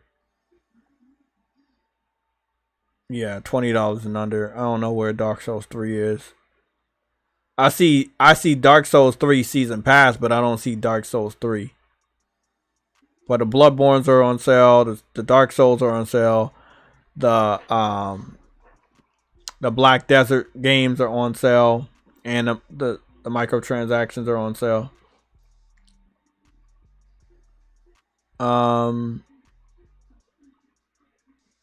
God of War Digital Deluxe Edition is on sale $20 or and lower. By the way, are you interested in that DLC? For what game? God of War, if it does come. I didn't hear anything about any DLC. What's going on with that? And that's supposed to be a DLC they're working on. I didn't hear anything about that. Did they say something, or is it like in a rumor mill? That's a rumor. I didn't hear shit. I'll wait until it's confirmed, then I'll let you know. But I didn't hear any rumors, so I don't even know where to start with that. Dragon Ball Z games or Kakarot is on sale. That's really good, but you are but you never want this. You never liked this. So. No, I might go back into it after the upgrade, but I believe that I had got the game. Yeah, I own the game. Yeah, I own the game. So I'll go back if I'm feeling for Dragon Ball. I just grew out of that shit. Like, I've been into so many different types of anime. I grew out of Dragon Ball so many years ago. The Jedi Survive. Oh man, see this one right here. That's nice. The Fallen Order game is $20 lower, and you can get the deluxe upgrade for $350. God damn! Listen to this. Borderlands 3 went from $60 to $9, 85% off. That's a steal. Oh shit! The Tony Hawk games are $20 and lower too. But I don't know what the price are because I already own them. So that's dope. Can I play it? Oh yeah, I still gotta install it. Good. Let's see what else we got going on. Resident Evil 2. The digital deluxe went from $50 to $12.50. I am not even a Resident Evil fan. And my ass is thinking about getting that. God damn, that's a good deal. Woo! Wait, what again? Say that again. Sorry, I wasn't listening. Resident Evil 2. the remake, went from $50 to $12.50. Oh wow. Oh. Okay. Now this one's very interesting. I want to point this one out because I might buy this just to fucking have it. The Raccoon City edition that gives you Resident Evil 2 and Resident Evil 3 are $15. The bundle that is supposed to cost only $60, you can get both of these games for $15. This right here is going in my cart. Like, I don't know when I'm gonna get around to Resident Evil, but that's in the cart. That's in the cart. Yeah, that's a fucking steal. I know that's gonna eat up my memory when I do download those games, but that's a steal. That's a steal. They're not big games. Not 20. What's going on, uncompetitive? Yeah, Cooper Clips, I'm seeing y'all messages. Yeah, Ghost of Tsushima is still selling out. And I don't know how much they're charging for that, but it should be $20 lower over here. Assassin's Creed Syndicate Gold Edition, which I'm already playing on PlayStation Plus. They want $15 for that. That game's old as shit. They should take $10 and be happy, but I think the base game is just $10 or some shit like that. So who knows? My PlayStation lagging, so I'm getting good little wallpaper screenshots. So, let's see. Horizon Zero Dawn is $20 and under. The One Piece games are $10. Yeah. Well, God, yeah, I know, right? They don't want to do English, so. You know that epic story game I had on the back burner? I played that shit and I found out it wasn't English voice acting. I was so disappointed. And I ended up getting a trophy before I stopped playing it. I was so mad. I was like, oh my God. The Hades game is $15. Let's see. Saints Row, the reboot, is $20 and under. I don't know what the price is, because I own it already. How is it $20 and under? Oh, okay. It's I'm in the $20 and under section. This is the $20 and under section on PlayStation Store. You can get Watch Dogs 1 and 2 for $12. That's a steal. These bundles for some of these games that I haven't touched, that's a steal. Even though I already own Watch Dogs 2. That's a steal. That is definitely a steal. God damn. Let's see what else we got. The Outer Worlds. I heard good things about this. Right? Is this the good one? The Outer Worlds game? Yeah, it's the good one. Now, we're obviously not getting part 2. But Outer Worlds right now is, hold on. Let me go get the price real quick. Outer Worlds is $19.80. The original price was $30. The Outer Worlds is $60. I don't know where they got 30. Oh, maybe they well, this game came out in 2019, so that's the default price nowadays is 30, and then they went down from that.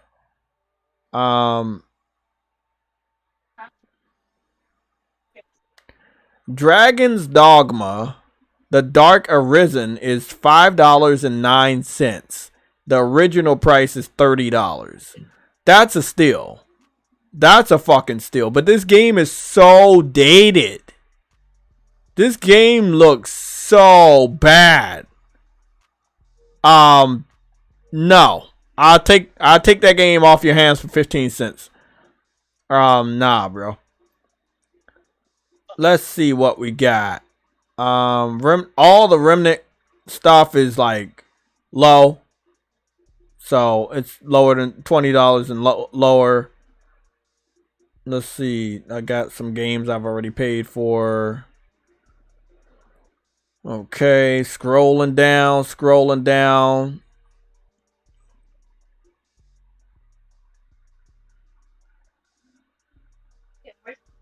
Man, that's so much shit. Oh, this was the game that was made to look like an old PC game. They want $15 for that. That's the Warhammer 40K bolt gun. It's the first person pixel art style game. Okay. I'm just scrolling through some of this stuff real quick. The My Hero Academia Part 2 One's Justice is $10. Not bad, but I know the game could be better. I know they can make a better game than that. And still, yet no English voice acting. Yeah. When the actual game has the English voice acting. I mean, the freaking anime has English voice acting. Oh, the game doesn't have English voice acting? That's sad. No. Deathloop. So I could have swore wasn't Deathloop on PlayStation Plus? Yes, it was. Did they take it off? I think it's still there. Well, I'm pretty sure I claimed this game. It's not showing that I claimed it, but I know I claimed it because I was playing it. I was playing it on Plus. It was on PlayStation Plus. It wasn't premium, extra. So even if you claim, I remember downloading the game. I remember playing the game. You did, but extra when it comes to extra and premium games, you don't keep them like you do with the essentials. But once they leave the essentials catalog, and once they leave the not essentials, sorry, once they leave the premium and the extra catalog, you don't own them. It's like Game Pass. It's like those two sections are like rental services. Like they're in there, you can pay them once you have the service, but once they leave, you can't pay them anymore. Yeah, I know what you're saying, but they took it off. And when you take it off, when you take it off, but you still have Plus, even if they take it off and you already have it, you should still keep it. I'm looking at it right now. It has a Plus, and then it has a lock by it.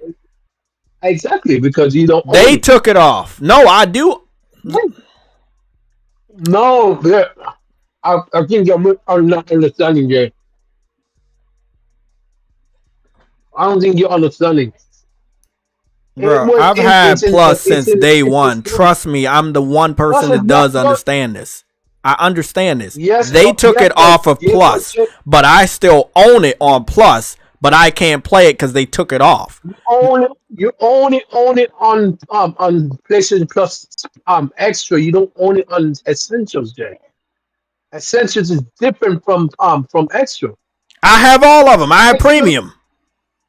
Oh God, you don't get it. You don't get it.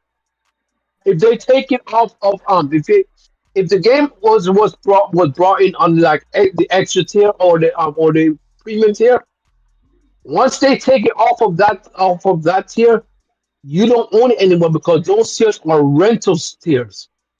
When it comes to the essentials, those are what you keep. Yeah, that's all I'm saying. It came on the extra tier. And once it left, it also got taken off of your own status. That's why it has a lock on it. It happened to me when it came to Stray. I'm telling you. That's all I've been telling you the same thing.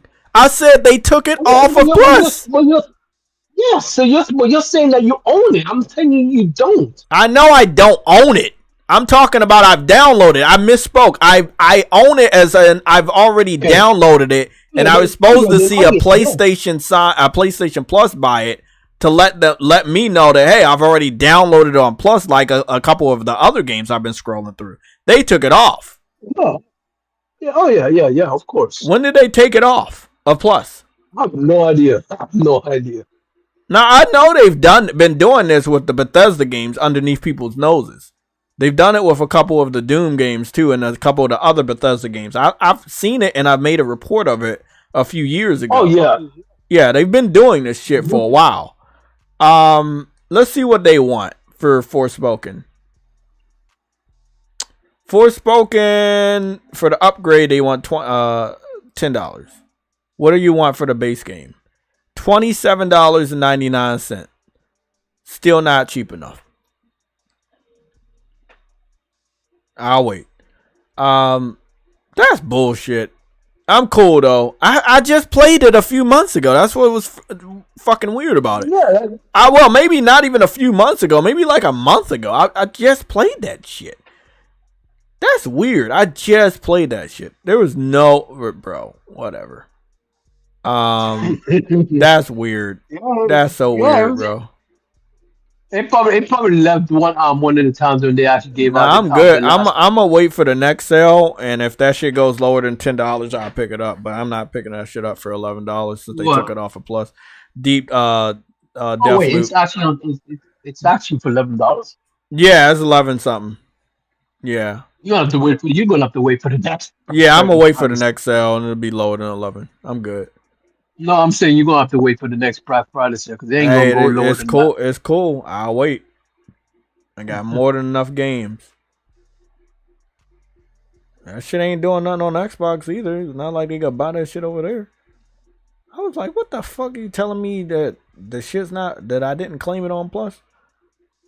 I don't even like having that Plus lock sign. Just take the fucking game off of my Plus library.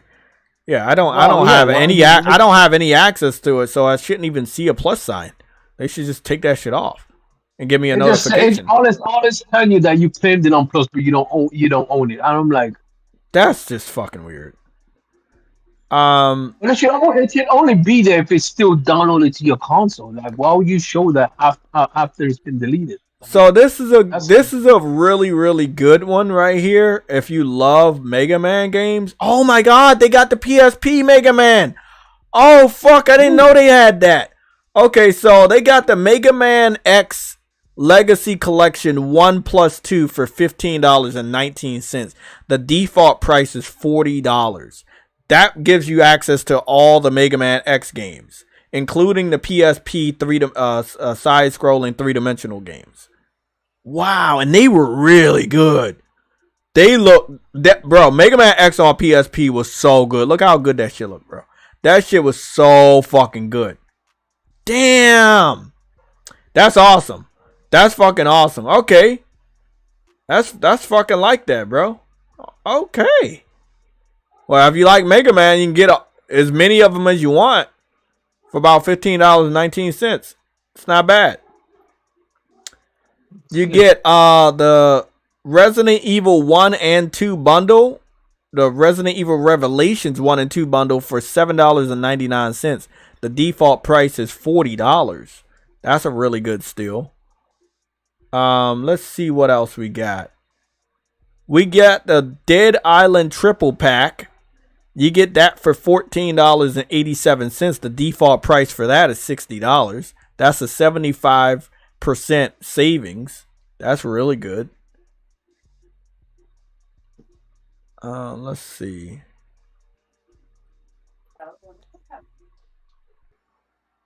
No. I'm trying to remember. I know I own that game. I don't know why I haven't played it yet. What's wrong with this game? Was it like not in English or something? I don't know. Something was up, but I'll figure it out later. I don't know what that was all about. There's a lot of games on sale, but I don't know. I'm gonna pull the trigger on a Resident Evil because it's so cheap, and I wanted to get into Resident Evil, and they remade 1 and 2, so $15 fucking dollars, you can get both of them. I realize a lot of Bethesda games are on sale, bro. I'm starting to realize a lot of Bethesda. All of them are on sale there.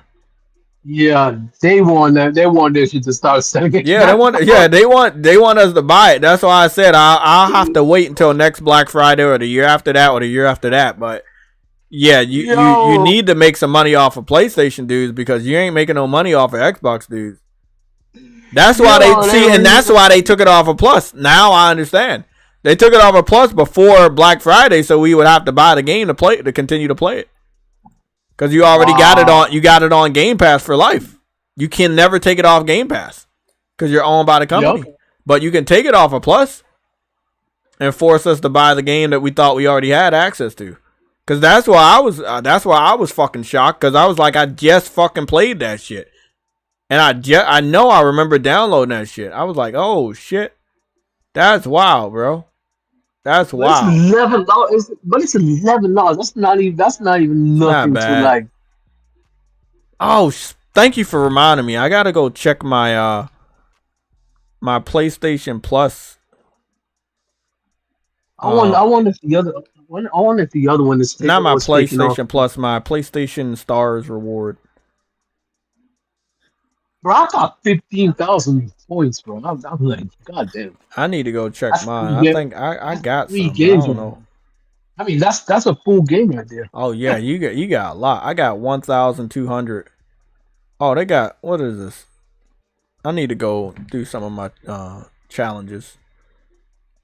And I'm not. I honestly, I'm not gonna take that out. I'm not gonna mess with that until probably close to like next year, next Black Friday, which means because the rewards thing runs out on January 2025. So I'm gonna say, damn, bro, they got Diablo marked down from $70 to $41.99. If I was in the Diablo still, I would give you my money, but fuck that. Goobity goop.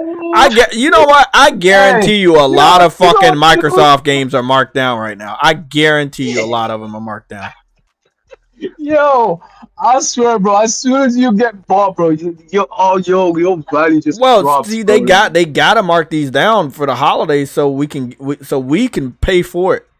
Because they're not going to pay for it because they're expecting these games to go to Game Pass. Xbox fans are going to stand their ground on that one. But PlayStation fans were like, hey, we got the money. It's marked down. Let's go buy it. They know that. They definitely know that. I just don't understand. This is something I'm just not getting. How do you expect for you to get bigger and better games if you don't pay for anything? Bro, what's your thoughts on this? WWE 2K23, $23.09. Default price $70. 60-70% off. No? Yes? No. No? Okay, cool. Let's see what else we got. Deluxe edition for that. I didn't buy the deluxe edition. What does that include? I mean, I like Monster Hunter Rise, but I didn't like it as much as World. Shit. High on Life. It's marked down, but not cheap enough. $25.99. Nah. I'm good. I'll keep an eye on it because I know it's probably going to be a comedic relief for me, so. I thought no. $26. That's $26 too much. Okay, here we go. Remnant. How much is Remnant? $35. Default price $50. I think it can go lower than that.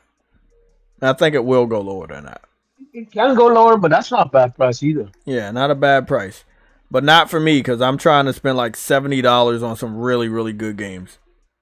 Like, I want it like... Well, actually not $70. Like, I want to pick up like 2 or 3 games, and then I'm going to boost my PlayStation Plus this week. Because PlayStation Plus is marked down too. Oh, really? Yeah, it's marked down. I don't know what the specifics are. I saw one picture that said 30%, but you may have to go check for yourself to see which version is marked down by how much. But yeah, it's marked down for Black Friday. I'm on premium sites. Bloodborne is $9. Bloodborne is $9. It should be, bro. People should, if you haven't purchased Bloodborne by now, I don't know what's wrong with you, bro. Like, that game is always on sale. It's such a great game. Yeah, but it's on Plus, so that's. Oh, wait up! Ain't Bloodborne gonna be like? Oh no. Bloodborne came out 2015, right? So in the next 2 years, Bloodborne will be 10 years. Oh, so Bloodborne is actually up for remake. It's actually eligible for a remake Because it's almost 10 years old. Yeah. It's almost 10 years. Eligible. Yeah. It's eligible, but would it's only be I don't know. No. It didn't sell enough copies. It's so celebrated, but they didn't buy it. I don't get that. That game is like one of the most celebrated Souls games out here, and it didn't get. I think people just talk and they're not really that interested in the Souls. Except for what? Except for the anomaly of Elden Ring. Yeah, all of these Bethesda games are marked down. Wolfenstein 2 is fucking $6. The default price is $40. You're saving 85% on that. They marked down all of this shit, bro. They marked down all of this. It's not a bad Black Friday. I think this year is way better than last year. Yeah, Wild Hearts is $35, but they discontinued the game, basically confirming that no more DLC will be posted or whatever. So yeah, they can get suck balls with that. Let's see. Serious Sam 4, I don't care. No, I don't care about the Batmans right now.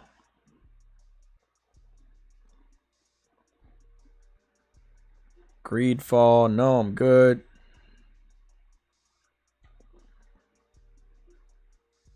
I know I got some more good games over here, right? Let me go see what y'all got. Myth Force. No, I'm good. Vampire, don't care about. Avengers, don't care.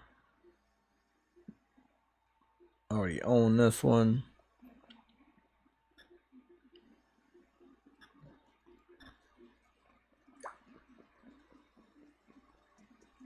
Destroy All Humans Jumbo Pack. Oh, okay, I remember that. I already own those on Plus. I think. I wonder. Do I still own that shit on Plus? I don't even fucking know. Oh, okay, I still do own it. Okay, I was about to say, like, do I fucking still own it on Plus? Oh shit.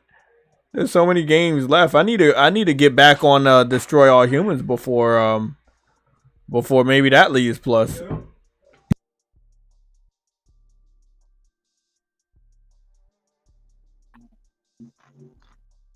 Yeah, let me see. Samurai Kagura. Damn, that shit's marked down. That shit's marked down a lot. That's a guilty pleasure game. That's a really good guilty pleasure game. $8.99.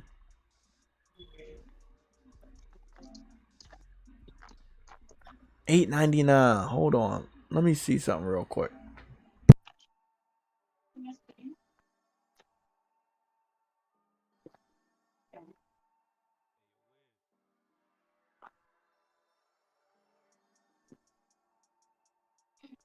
The crew would get my money if they'll actually put out a freaking demo.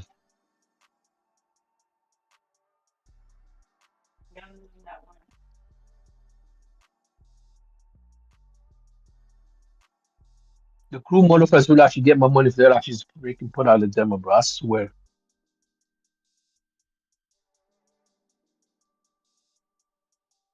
All they refuse to do the smart thing, I can't do it until it's like $20. Never mind, I'm not picking this up. Because that shit don't got English voice acting. God, I be hating that shit. I would have got that shit too. Damn. That's why I'm like, these developers always going. Before I buy a game going forward, even if I really want to get it, I'm Googling if it has English voice acting, because it's just not. Oh, bro, listen to this. All of the fucking Crash Bandicoot Insane Trilogy, the go-kart game and the Spyro game are all in the bundle together, and it's marked down, but I own all of them. So it says I purchased it. I don't know. I don't know all of them. I own all of them and all of them installed. Yep. Hey, that's what it. Hey, bro. Picked them up before Activision got acquired. Day one, each one of them, man. Let's see. Agents of Mayhem, Strikers.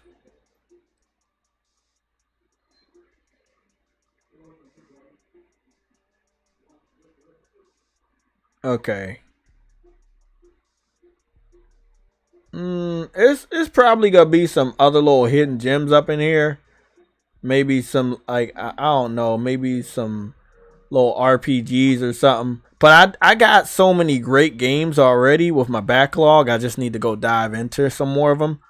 But like this right here, the Sakura Wars, such a great game.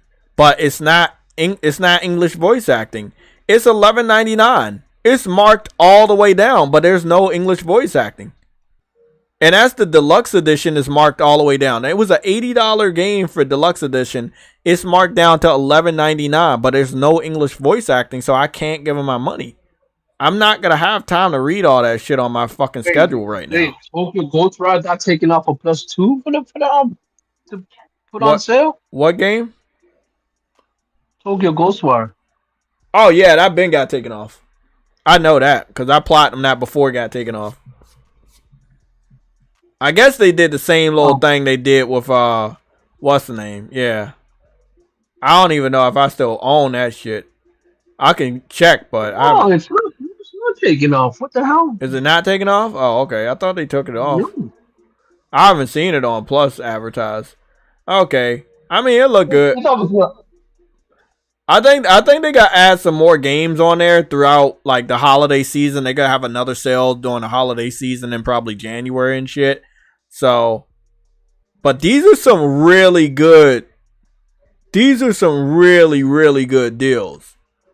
All the games I want right now I own. So I think I'm gonna be working on pre-ordering some games I don't own. Final Fantasy VII Rebirth, shit like that. Damn, that's some good sales. That's some really, really good sales. Oh my goodness.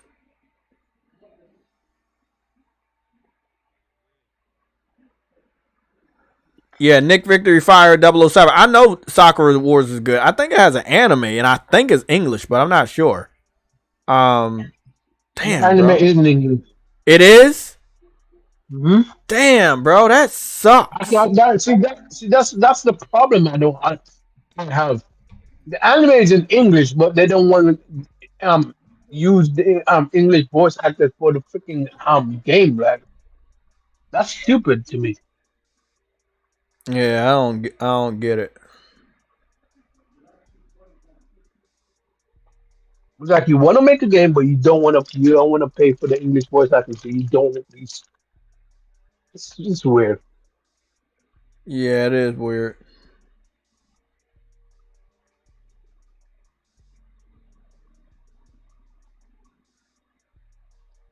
That's why, as much as I like One Piece, I don't buy One Piece games.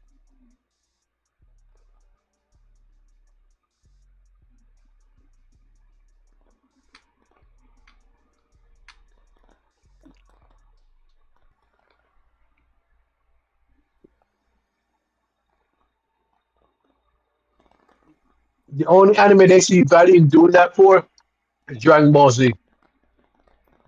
Yeah, but I'm telling you, man, if they really want their games to be hitting, they gotta really try to do better with that. I'm watching an anime that I let build up. It's called The Returner's Magic. The Returner's Magic something. What is it? Should be special. Yeah. Yeah, it's actually good. I let that shit build up. I kind of like watched a couple minutes of the first episode, I guess a while ago, and then I came back to it this morning, and I watched like almost 4 episodes of that shit now. So that's actually pretty good. Oh, they got a new episode. Oh shit, they got a new episode of the 100 Girlfriends anime. That shit's wild. Oh. That's a wild ass anime. Oh, and a new episode of Ronin Kenshin. Oh my goodness. I'm packed today. I'm packed. Oh shit, I got some good stuff. I got a new Christmas movie I'm gonna be watching too. Brie Larson says she has no plans to quit as Captain Marvel in the MCU. I think there is still so much inside of Carl. I don't want Marvel to come for me. But there is something. Whatever, bro. She already said the previous year that this is her last movie. I don't know why. Maybe she need that money though. Who knows?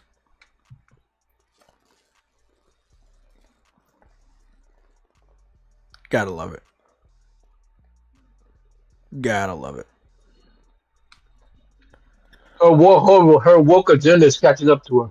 Yeah, I heard they had the biggest drop off. It was like 77% drop off from the first weekend. It was really, really bad. Yeah, they changed the news. They definitely changed the voice actors. But I do like the art style. It looks really, really crisp, really good. The 100 Girlfriends is good. What is it? Zom 100 is good, but they stopped putting out new episodes, so I don't know what that's all about. I think it was every Sunday, and then they skipped last Sunday and then skipped this Sunday. Now it's a high quality anime, so maybe they're still getting the voice acting. Maybe I don't know what happened with the Hollywood strike, but I think the Hollywood strike is over. Hugh Jackman say they're going to continue filming with the Deadpool Wolverine movie starting next Tuesday, I believe. So it's going to be interesting to see what goes on. We're also supposed to be getting some confirmation for Fantastic Four movie casting. Pascal that played Joel is supposed to be in Reed Richards in Fantastic Four, which I don't think is a good fit. There's so many other great actors. He's awesome, but he shouldn't be taking up all the roles. There's a lot of drama with that, so take it with a grain of salt. But yeah, I really like that the Marvels is doing bad because it's sending a message to Hollywood that nobody signed up for that movie. You know, don't say, you know what? Say what you want when it comes to females. Females supported Barbie. They didn't support Marvels. So that means that they didn't like it either. You see what I'm saying? They didn't like it either. Also, it looks like that you know that Truity. Did you see the movie, the Madam Web movie? Yeah, it looked like the Madam Web movie. It looked like that movie is got reviewed bomb, like 139,000 dislikes. Oh damn! Look, the thing is, I like Spider-Man, right? But every spinoff they've done for Spider-Man outside of Venom has really done bad. So I think they need to fix that. They really need to fix that. So I don't know how. I don't know when. I don't know if. But Sony should prepare for a massive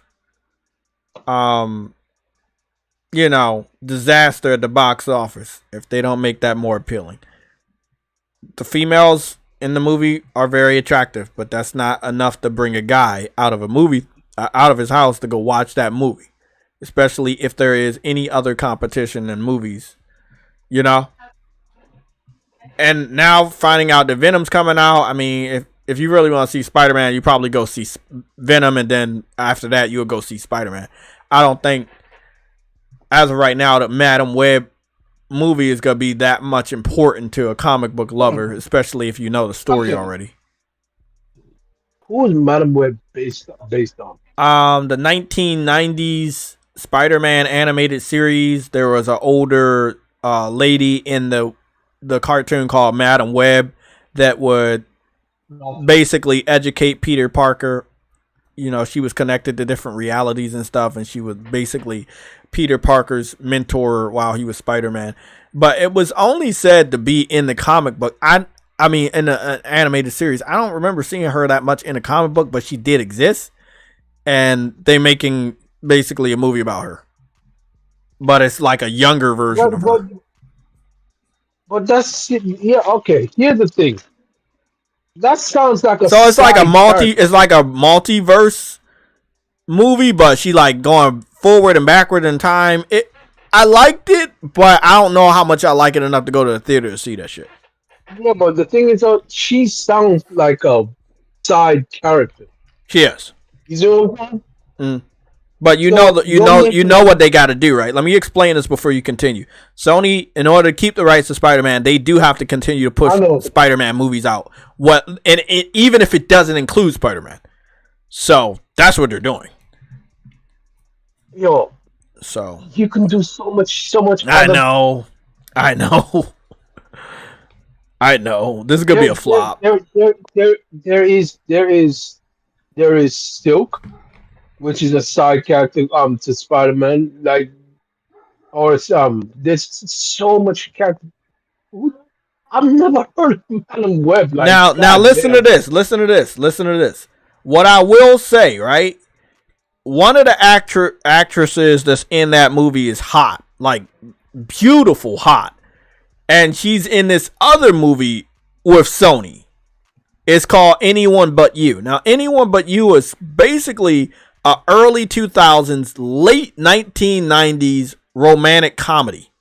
It's really good. I watched the trailer. I give it 5 fucking stars out of 5 stars.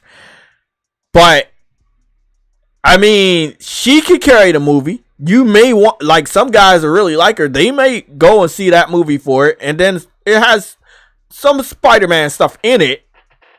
They probably gonna show more in trailers going forward. I think it'll do all right for whatever budget they got, but I don't think that's what anybody wanted Sony to do. Like, you know, hey man, maybe one day these companies gonna get it, but maybe maybe one day.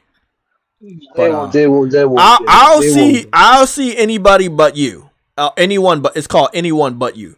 I'll see Anyone But You, but I won't. Madam Web, I don't think I'm interested that much in seeing it. But I might watch it just to watch it, but I might not, because I didn't even watch Morbius, and I thought I was gonna get around to giving a fuck about that, but then finding out that Morbius has nothing to do with Spider-Man going forward, because he's not gonna be included in the Spider-Man stories in the movies. So it's like, you made a movie and you don't even use the character anymore.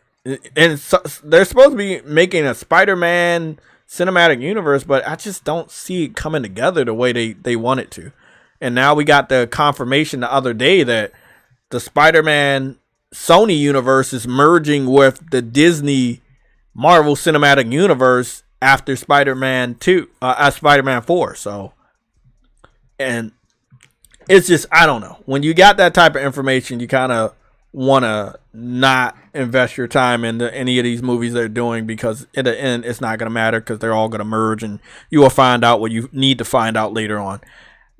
The magic of, like, movies being connected is just no more anymore. Like, they lost their own magic.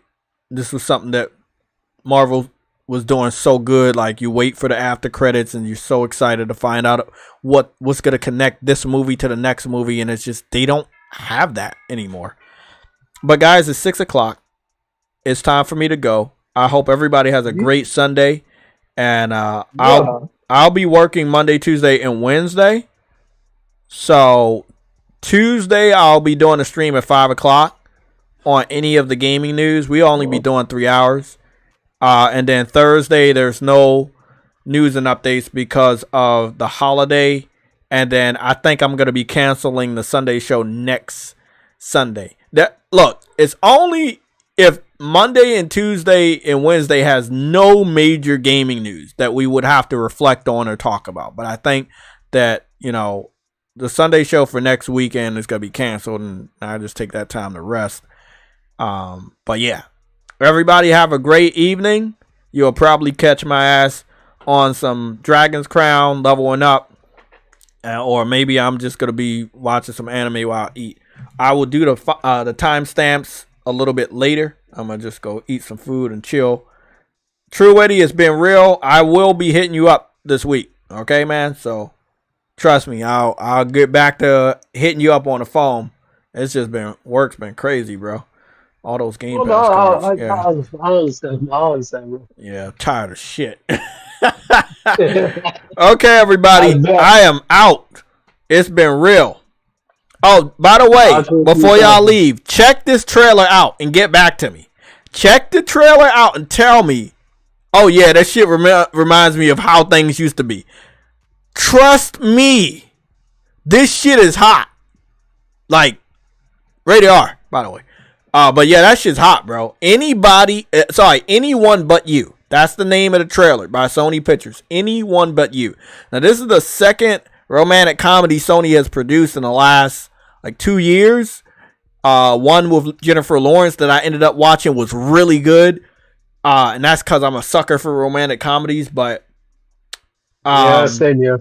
But it seemed like it didn't really do all that good in the box office. Not I don't understand it. I just think that the critics don't like these type of movies, but these are the type of movies we want them to go back to. So then the critics have control and they want to go to these woke movies that we don't really give a fuck about. And it's just you know what I'm saying? They could have did some woke shit and made this movie and hey, it's a black chick and a white dude, or a black dude and a white chick, and they could have fucked the whole thing up. It's it's perfectly fine when you just make a movie as just white dudes or white females. It's perfectly fine.